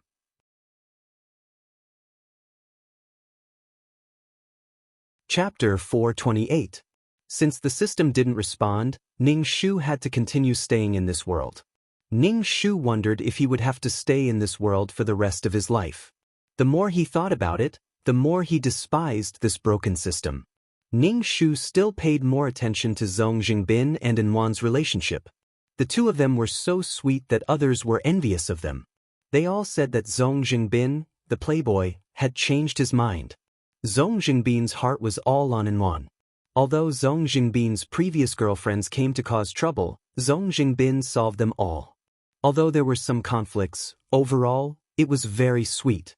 Sometimes, when Ning Shu went to business gatherings, he would see Zhong Jingbin bringing Enwan to such occasions. He even introduced Enwan to others. Obviously, he treated Enwan as his future wife. His sweet appearance was like a dog slaughtering dogs. Ning Shu wished Enwan and Zhong Jingbin a happy life together from the bottom of his heart. Ning Shu pondered. Perhaps he would have to wait until Zhong Jingbin and Enwan got married to complete his mission. Wiping his face, Ning Shu actually felt quite sad for the original owner. After all, his wife was going to be with someone else. He didn't know how Gong Luo felt. However, Enwan's attitude towards Ning Shu, the cold-blooded capitalist, wasn't very good. Even when their gazes met, Enwan looked away in a fit of pique, ignoring Ning Shu. Ning Shu felt that it was strange. He felt that Enwan's personality was quite annoying. After all, he had lent money to Enwan's brother when he needed it to save his life. It could be said that he had helped Enwan. But to just ask Enwan to return the money, was that treacherous? Asking Enwan to return the money was trampling on Enwan's dignity?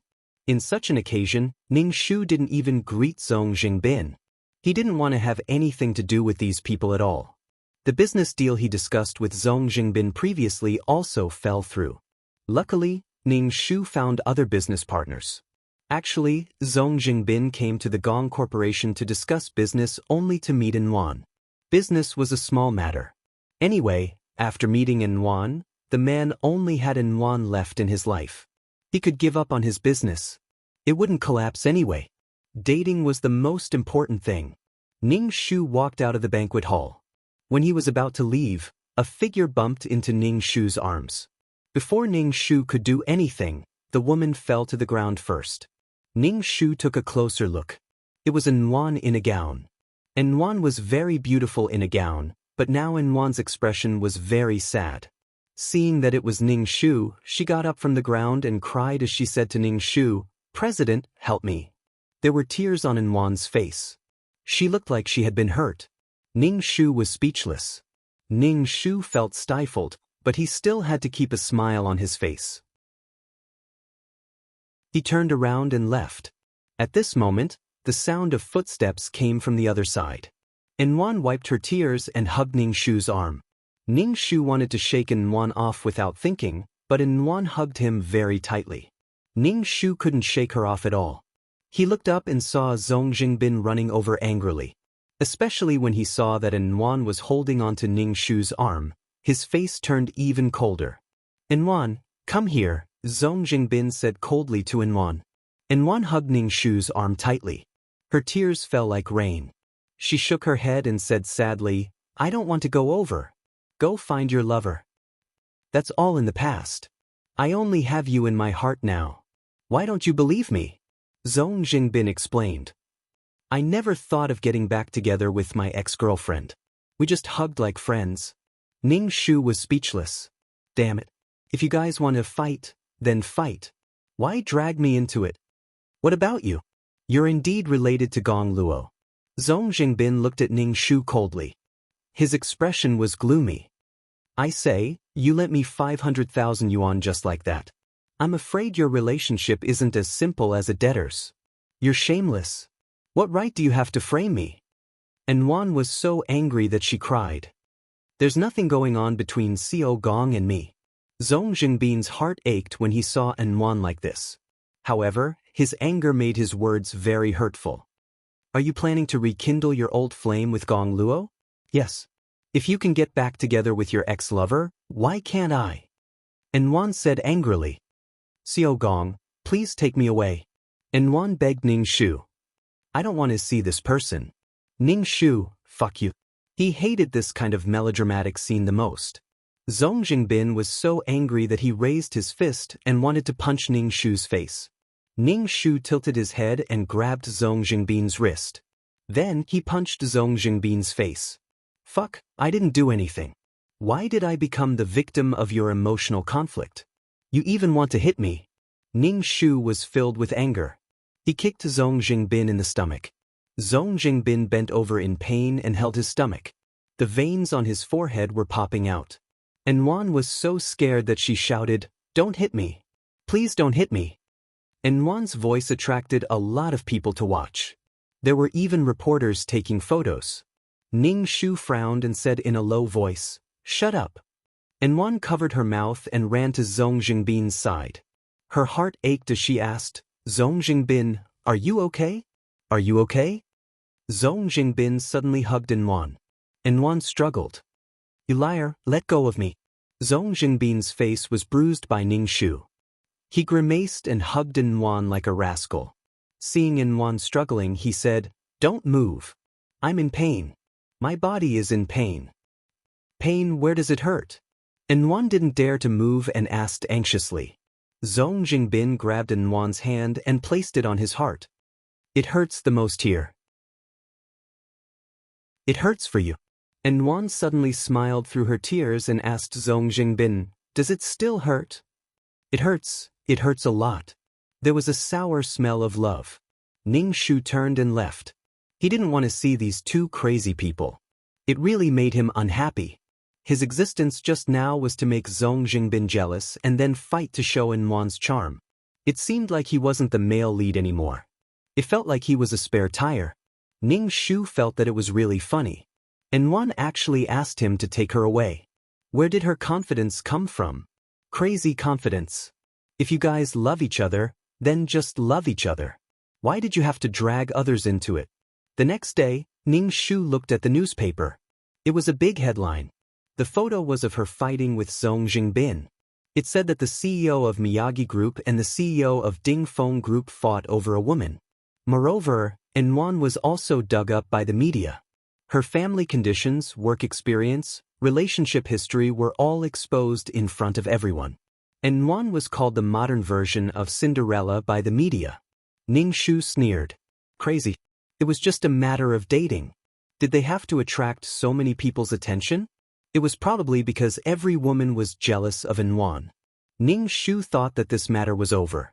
When he arrived at the company, he saw that the company's entrance was surrounded by reporters. They said they wanted to interview her.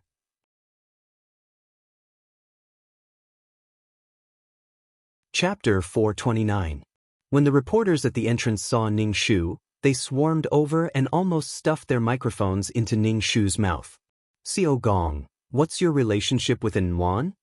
What was the reason for the fight at last night's banquet? An Wan is an employee of your company. Did you have a special relationship with her before? Did you hit Zhong Jingbin because he stole An Wan? Does that mean An Wan cheated on you?" These reporters were trying their best to dig out some inside information. This kind of feud between rich and powerful families attracted the attention of the general public, and the newspaper was selling very well. Ning Shu was annoyed. How did he get dragged into this kind of situation? This kind of plot was simply fucked up. What? He wasn't the male lead anymore, and now he was the villain. Ning Shu sneered in his heart and said indifferently, I have nothing to do with Yuan. As for me hitting Zhong Jingbin, it was because of the cooperation between the two families. Things were going well, but Zhong Jingbin suddenly went back on his word and caused losses to the Miyagi Corporation.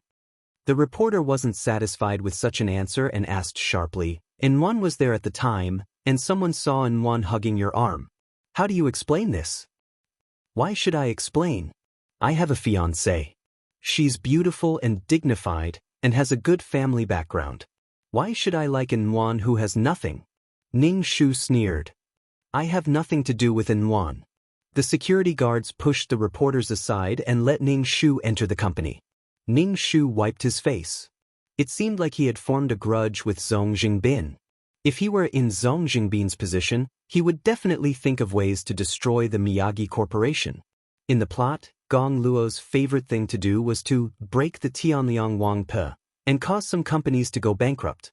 Of course, it was all because of Yuan. Zhong Jingbin would also do such things to express his love for Yuan.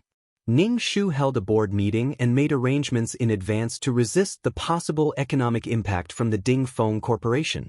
Yuan, who was watching TV in the mansion, was furious when she heard what Ning Shu said. She said to Zhong Jingbin angrily, Zhong Jing, how can he say that? His words are too harsh.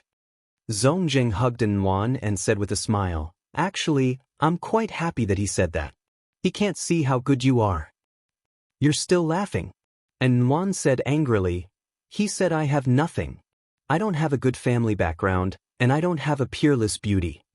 Do you think so too? Yuan threatened Zhong Jingbin. Zhong Jingbin laughed and pulled the bruise on his face.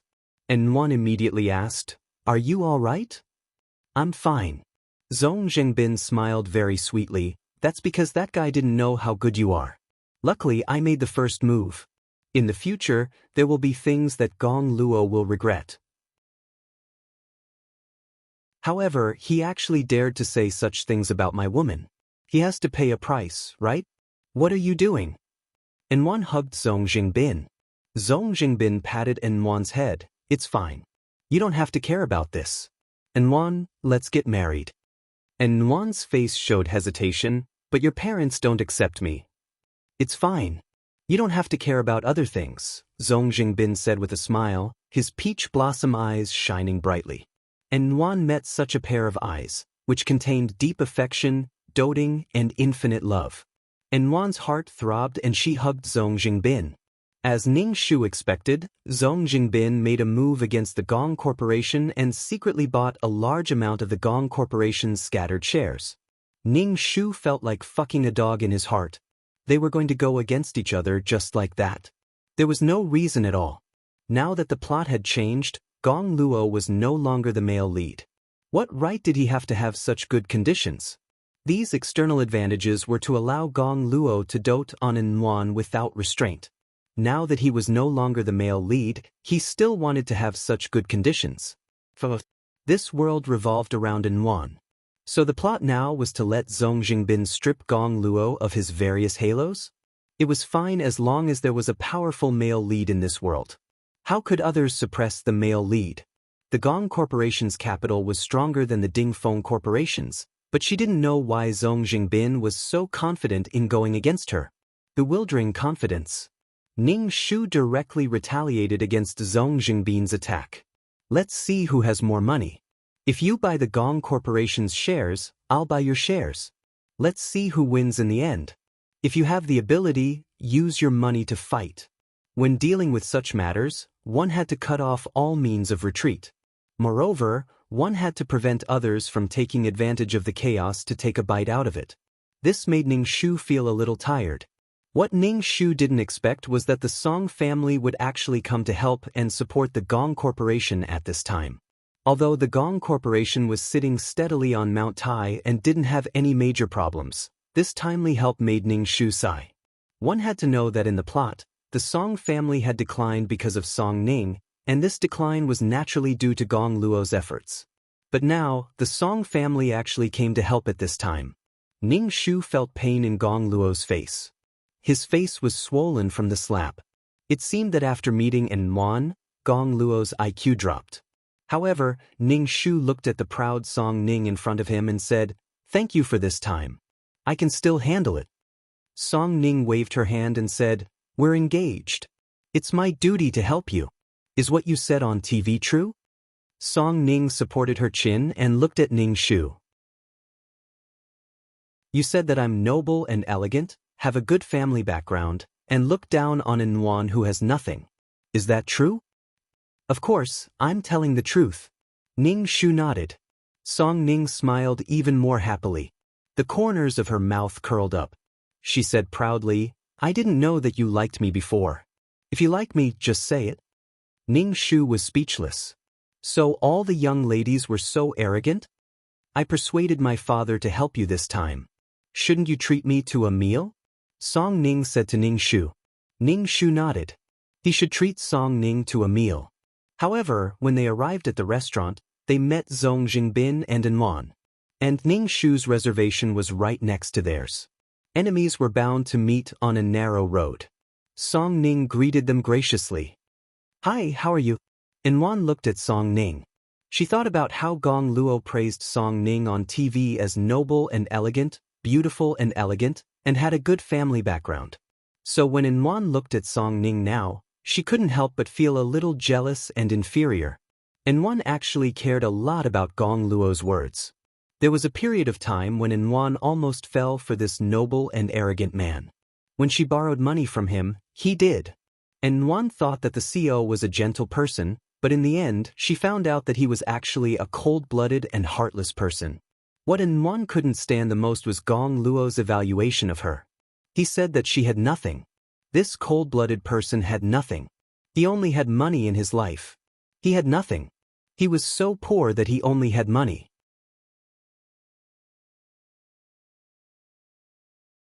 Chapter 430.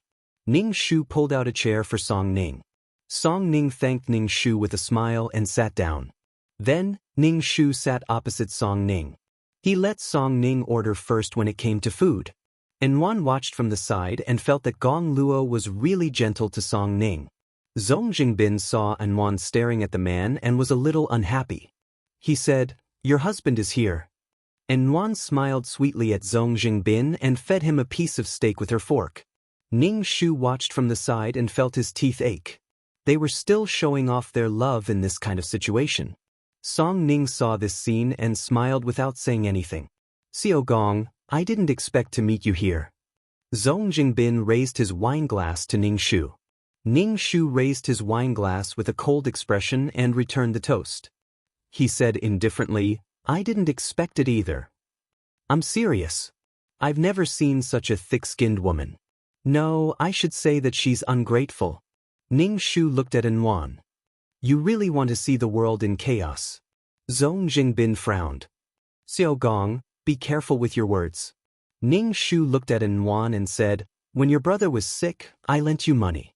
In the end, it was my fault. When you quarreled, you used me as a shield. The tension between the Miyagi group and Ding Feng group is also because of you. Yuan shook her head. I didn't want it to be like this. But you let things happen like this. Ning Shu said indifferently, Even if I'm a cold-blooded capitalist, I've created wealth for society. You're someone who doesn't know how to repay kindness. Ning Shu didn't understand why Yuan felt so uncomfortable when he wanted to repay the loan. Shouldn't she repay the loan? Yuan kept saying, I'll repay the money. When she really did repay the money, she was like this. Ning Shu felt that he was looking for trouble for himself. Yuan's face turned pale at Ning Shu's words. She wanted to retort, but she didn't know what to say. She didn't have that kind of intention at all. Yuan felt very embarrassed, and her eyes became misty. Ning Shu took a sip of wine. Don't cry. It's not nice to cry in a place like this. Ning Shu, pay attention to your attitude. It's not up to you to talk about my woman. Zhong Jingbin narrowed his peach blossom eyes and looked at Ning Shu with an oppressive gaze. Ning Shu sneered, What an overbearing si. Ignoring Zhong Jingbin, Ning Shu said to Song Ning, Let's eat, then we'll go watch a movie. Song Ning smiled brightly. She curled her lips and looked reserved. Seeing that the people at the table next to her were ignoring her, Yuan was furious. How could this man be so hateful? Yuan stood up and left with her bag. Hey Yuan. Seeing Inwan leave, Zhong Jingbin immediately chased after her and left the restaurant. Zhong Jingbin reached out and grabbed the angry Inwan. With a bad expression, he asked, "Why are you running? You didn't do anything wrong. You don't have to hide from Gong Luo." Inwan's tears suddenly fell, falling onto the back of Zhong Jingbin's hand. Zhong Jingbin reached out and used his fingers to gently wipe away Inwan's tears. He kissed Inwan's forehead and said, "You're crying for someone else. My heart hurts." Inwan's tears flowed even faster. She sobbed and said, "Back then I had no choice. My brother was lying in the hospital and urgently needed money. I could only borrow money from Gong Luo. Because of money, my dignity has been trampled to the ground by Gong Luo. Because I once borrowed money from him, that's why he can humiliate me like this. Don't say any more. I know. I only hate that I didn't meet you earlier and let you and Gong Luo have such a relationship." Zhong Jingbin hugged Inwan and comforted her. In the dining room, Song Ning put down her knife and fork. Ning Shu said, "I'm done eating. You said you were going to treat me to a movie. Is that true?" "Of course it's true." Ning Shu stood up and said to Song Ning. Song Ning smiled. In the afternoon, Ning Shu didn't go to work. Instead, he went to watch a movie with Song Ning and then went shopping. It felt like a shopping spree between best friends. Ning Shu looked at Song Ning. Perhaps when Gong Luo returned, Song Ning and Gong Luo might be able to get married. In Ning Shu's opinion, Gong Luo and Song Ning were more compatible. The two of them lived in similar environments, had the same standards, and had the same values. The two of them didn't need to get used to each other. They didn't need to compromise or give in to each other's values. Since ancient times, it was important to be well-matched in social status. This made sense. A dragon wouldn't enter a group of snakes. Cinderella's father was an earl. If he didn't let Cinderella have the chance to attend the palace banquet, how could she? Ding Feng Corporation increased their pressure on Miyagi Corporation. Ning Shu didn't hesitate to retaliate. "How you treat me, I'll treat you." In Ning Shu's opinion, the current Zhong Jingbin was rather irrational. He couldn't understand why Zhong Jingbin was so determined to destroy the Miyagi Corporation. Perhaps it was for Inwan, or perhaps it was the power of the plot. In any case, Ning Shu definitely wouldn't resign himself to death. If you guys love each other, so be it. Do you have to be like this? The Gong Luo in the plot was like the current Zhong Jingbin. However, Gong Luo was much stronger than Zhong Jingbin. It wasn't as strenuous for Zhong Jingbin to deal with others. Zhong Jingbin was originally just a supporting male character. Now that he was about to be promoted to the main character, his role naturally needed to be strengthened. Attacking Miyagi Corporation would naturally allow Ding Feng Corporation's financial resources to increase. Zhong Jingbin was ruthless to her, so she didn't hold back either. However, Ning Shu had the Song family's help. On the other hand, the surrounding people who were eyeing covetously and waiting to take a bite of the meat didn't gain any benefits. On the contrary, Ding Feng Corporation's competitors snatched away a lot of business resources in this battle. Just as the two sides were in full swing, an invitation was delivered to Ning Shu's desk. Ning Shu flipped open the invitation. It was Zhong Jingbin and Inwan's wedding invitation. Ning Shu flicked the invitation with his finger. They were finally getting married. They had to hurry up. On the day of the wedding, Ning Shu brought a few bodyguards to a luxurious hotel to attend Zhong Jingbin and Inwan's wedding. Zhong Jingbin was dressed in a white suit. When he saw Ning Shu and a few bodyguards wearing sunglasses, his peach blossom eyes shone brightly, making him look even more handsome. "Ning Shu, you actually brought bodyguards to attend my wedding. I never knew you were so timid." Zhong Jingbin reached out his hand and shook Ning Shu's hand. Ning Shu didn't care about Zhong Jingbin's mockery. He said indifferently, "I've always been timid. After all, there are so many people today. It's easy for something to happen." Zhong Jingbin's expression didn't look good. He felt that Gong Luo was cursing his and Inwan's wedding. This was the most beautiful moment of his and Inwan's life. How could they allow any mistakes to happen? Therefore Gong Luo thought too much. He never thought of doing anything to Gong Luo. Even if he wanted to deal with Gong Luo, it wasn't the time.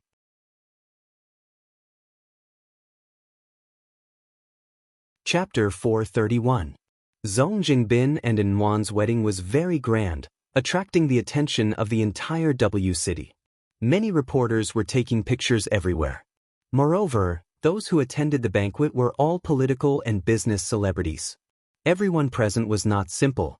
It seemed that Zhong Jingbin had put in a lot of effort for this wedding. Such a grand wedding was what every woman longed for. Women yearned to marry the right person, to be a little princess on their wedding day that would make the world envious. Therefore, for an ordinary girl like Inwan to have such an opportunity, it was simply enviable. Ning Shu sat in the corner with several bodyguards protecting Ning Shu. The elegant sound of the violin flowed through the wedding march, filling the air with a sweet atmosphere. The bride walked out surrounded by a group of people. Inwan wore an expensive and exquisite wedding dress and a diamond necklace around her neck. Inwan was just a delicate beauty, but when she dressed up, she was stunning. As soon as Inwan came out, the surrounding reporters took pictures of her crazily. Inwan's face revealed a happy and sweet smile. Inwan walked towards Zhong Jingbin under her father's lead. Zhong Jingbin had a smile on his face and his eyes were filled with affection. He looked at Inwan who was walking towards him step by step. Happiness was close at hand. Ning Shu watched Zhong Jingbin and Inwan swear their vows to each other and felt the restraints on him lessen a little. Ning Shu looked around and found that Zhong Jingbin's parents did not have much joy on their faces. Obviously, they were not satisfied with this daughter-in-law. Actually, in the storyline, Gong Luo's parents were not satisfied with Inwan either. However, Gong Luo managed the Miyagi group well and had great power in the Miyagi group. The shares in his hands were more than Gong Luo's father, the chairman of the company.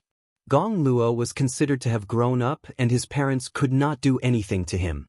Moreover, Inwan rarely suffered from difficulties from her in-laws. These were all blocked by Gong Luo. However, Zhong Jingbin had not developed to this stage and was not strong enough for him to do whatever he wanted. Gong Luo had always been accommodating Inwan, so Inwan was not hurt in this marriage. Instead, she was blessed. But could Zhong Jingbin do it? No matter what, Gong Luo was stronger than Zhong Jingbin. After all, Gong Luo was the original male lead. Just as Zhong Jingbin and Inwan were about to exchange rings, an enchanting woman walked in with her high heels. Her high heels clicked loudly on the floor. It was obvious that this woman was Zhong Jingbin's confidant that he hadn't dealt with well. Zhong Jingbin's expression changed when he saw this woman. He immediately ordered the security guards to drag this woman out. Several tall and strong security guards wanted to drag the woman away, but the woman actually took out a gun from her bag and fired a shot at the ceiling. Immediately, the atmosphere became tense. Some timid women held their heads and screamed. Inwan was so scared that her face turned pale. Zhong Jingbin held Inwan in his arms to comfort her. He coldly looked at the enchanting woman who fired the gun and coldly said, "Wei Hong, what are you doing?" Ning Shu knew this woman called Wei Hong. She was the daughter of W City's boss. Zhong Jingbin used to be a womanizer, so naturally he would have an affair with this kind of wild and beautiful woman. Alright, today's drama was very exciting. Wei Hong pointed the gun at Inwan and coldly said, "If you marry her today, I'll kill her."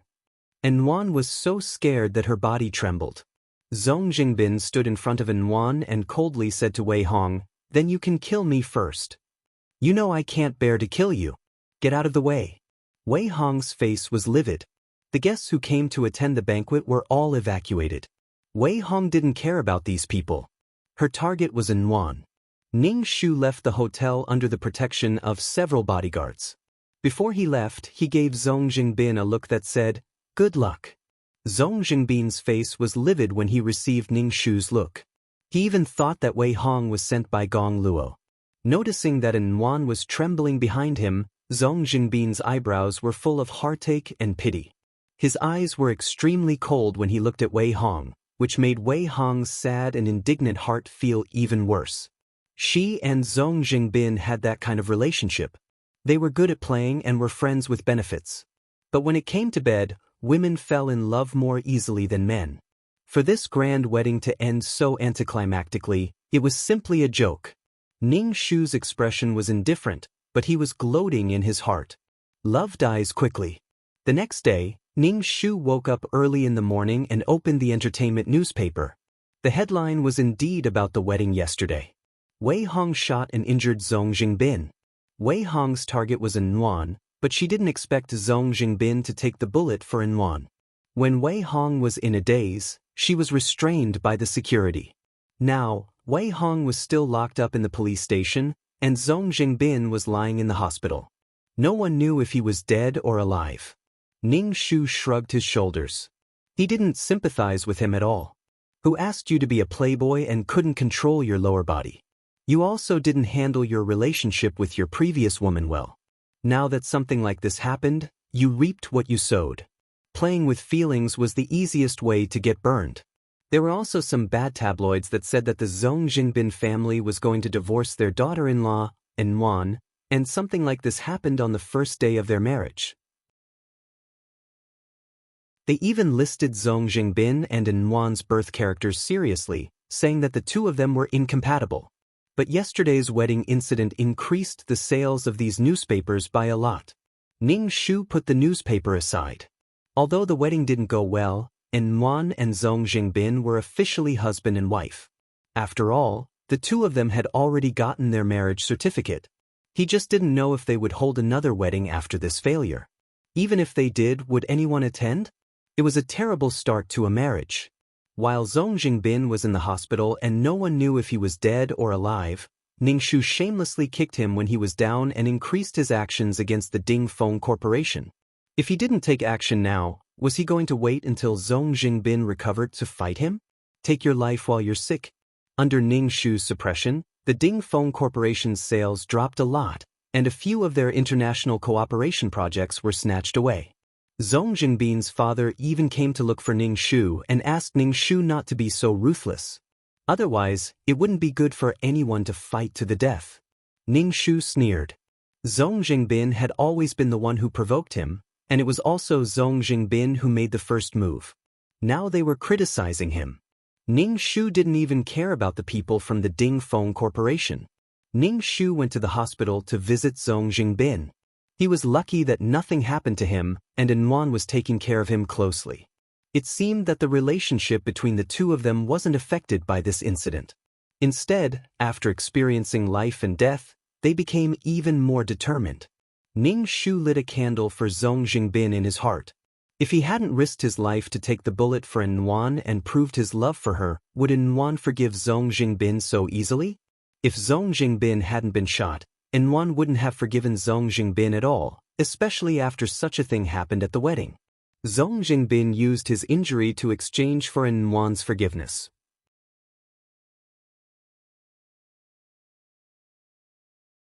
Chapter 432. From Ning Shu's point of view, Zhong Jingbin was also someone who was controlled by the plot.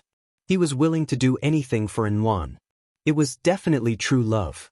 However, Zhong Jingbin's parents really didn't like Yuan. The moment she married into the Zhong Zheng family, they felt that it was just like what the tabloids said.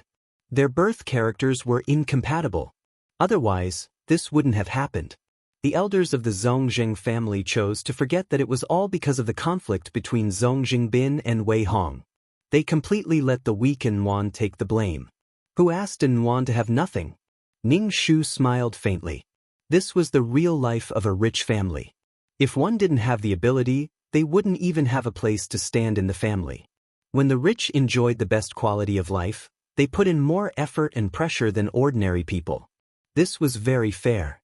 However, Yuan forcefully broke into a class that didn't belong to her. Of course, she would be ostracized. In the plot, the Gong Corporation gave a portion of its shares to Yuan so that she could hold her head high in the Gong family. However, it wasn't known if Zhong Jingbin could do it. To be honest, in the plot, Gong Luo really doted on Yuan and was considerate of her in all aspects. On the other hand, Yuan enjoyed Gong Luo's doting with a clear conscience. Everything was because of love. Because Gong Luo loved her and she loved Gong Luo. However, no one should endlessly sacrifice for the other. During the period when Zhong Jingbin was recuperating, the board of directors of the Ding Feng Corporation removed Zhong Jingbin from the position of CEO due to his injuries and promoted his younger brother to the position. After Zhong Jingbin's younger brother was promoted, he stopped fighting with the Gong Corporation. This was an arduous and unrewarding task. It was completely exhausting the corporation's financial resources without any returns. Zhong Jingbin's younger brother personally came to apologize and express goodwill to Ning Shu. Zhong Jingbin's younger brother wasn't as good-looking as Zhong Jingbin. Furthermore, he was an illegitimate son. Zhong Jingbin completely inherited his father's flirtatious nature. However, Zhong Jingbin met his true love and stopped.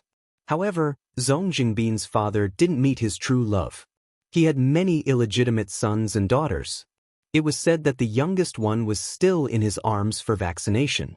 One could imagine how fierce the competition in the Zhong family was. Ning Shu accepted the Zhong clan's apology and didn't say anything else. When Zhong Jingbin found out about this in the hospital, he was so angry that his gunshot wound started bleeding again. And Wan comforted Zhong Jingbin, saying that health was more important than anything else. Zhong Jingbin restrained himself from getting angry at Wan, but he was still angry. His career and status had been taken away by someone else. This made Zhong Jingbin very upset, but when he saw Wan, who had been taking care of him all this while, he felt comforted in his heart. When he was lonely, there was such a person by his side. After Zhong Jingbin recovered from his injuries and was discharged from the hospital, he was caught up in the fight for the inheritance of the family, and he didn't have the energy to deal with Ning Shu. Ning Shu also calmed down and learned all kinds of business knowledge as well as the operation of the group, and learned how to manage such a large group. Sometimes, Ning Shu felt a little strained. Was it because his IQ was too low?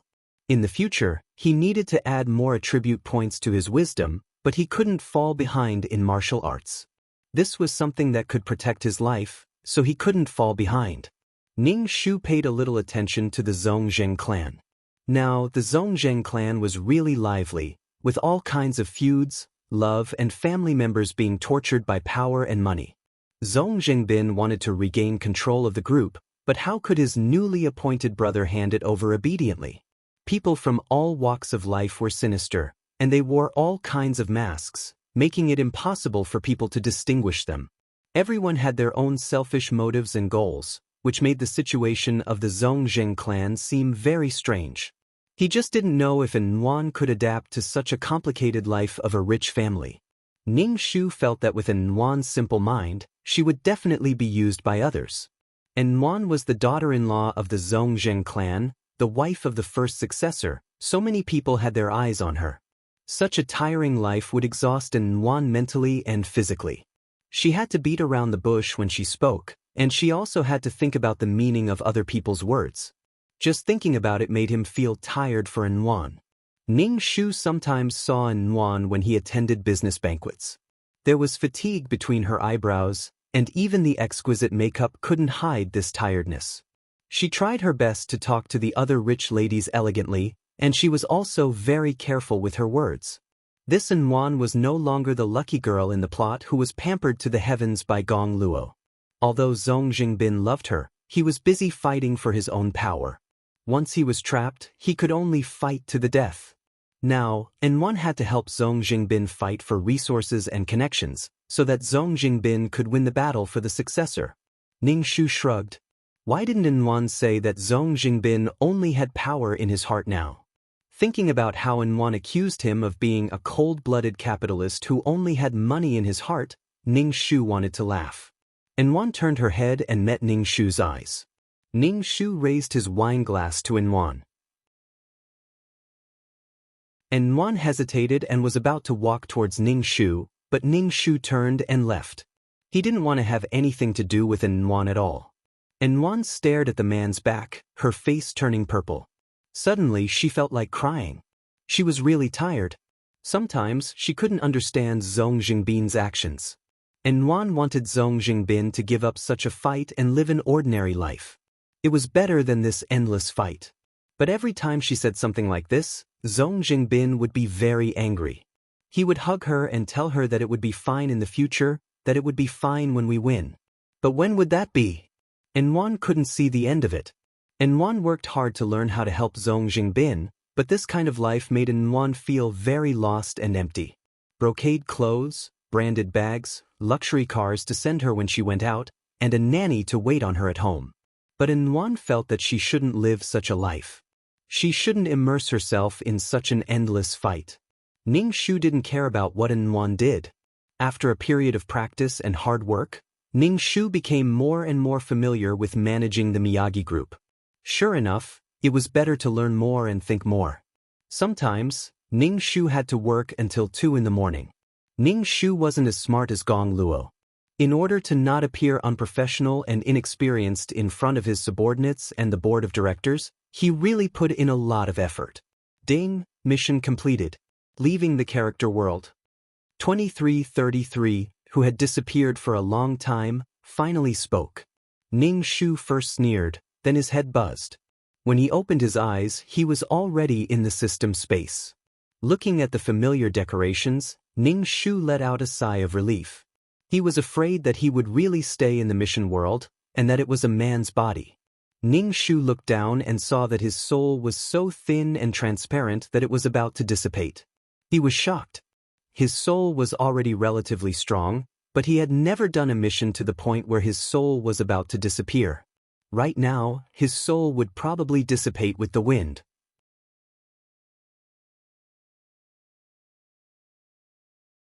Chapter 433. Ning Shu didn't question 2333's disappearance.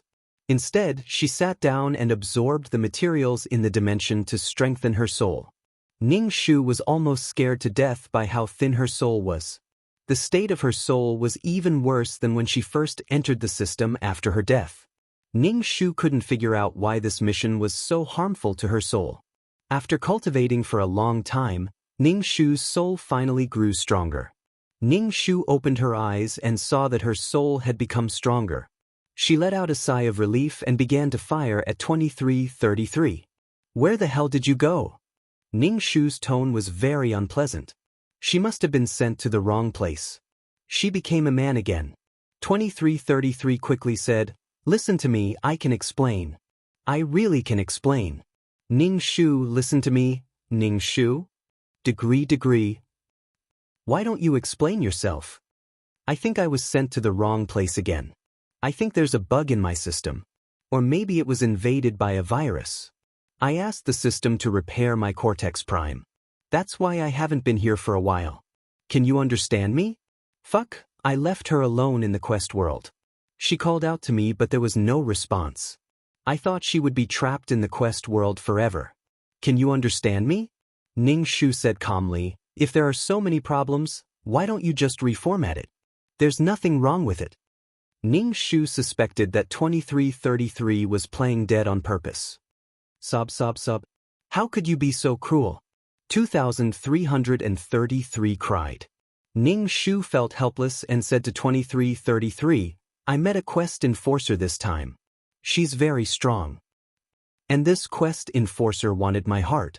2333 quickly asked, then did you fall in love with her?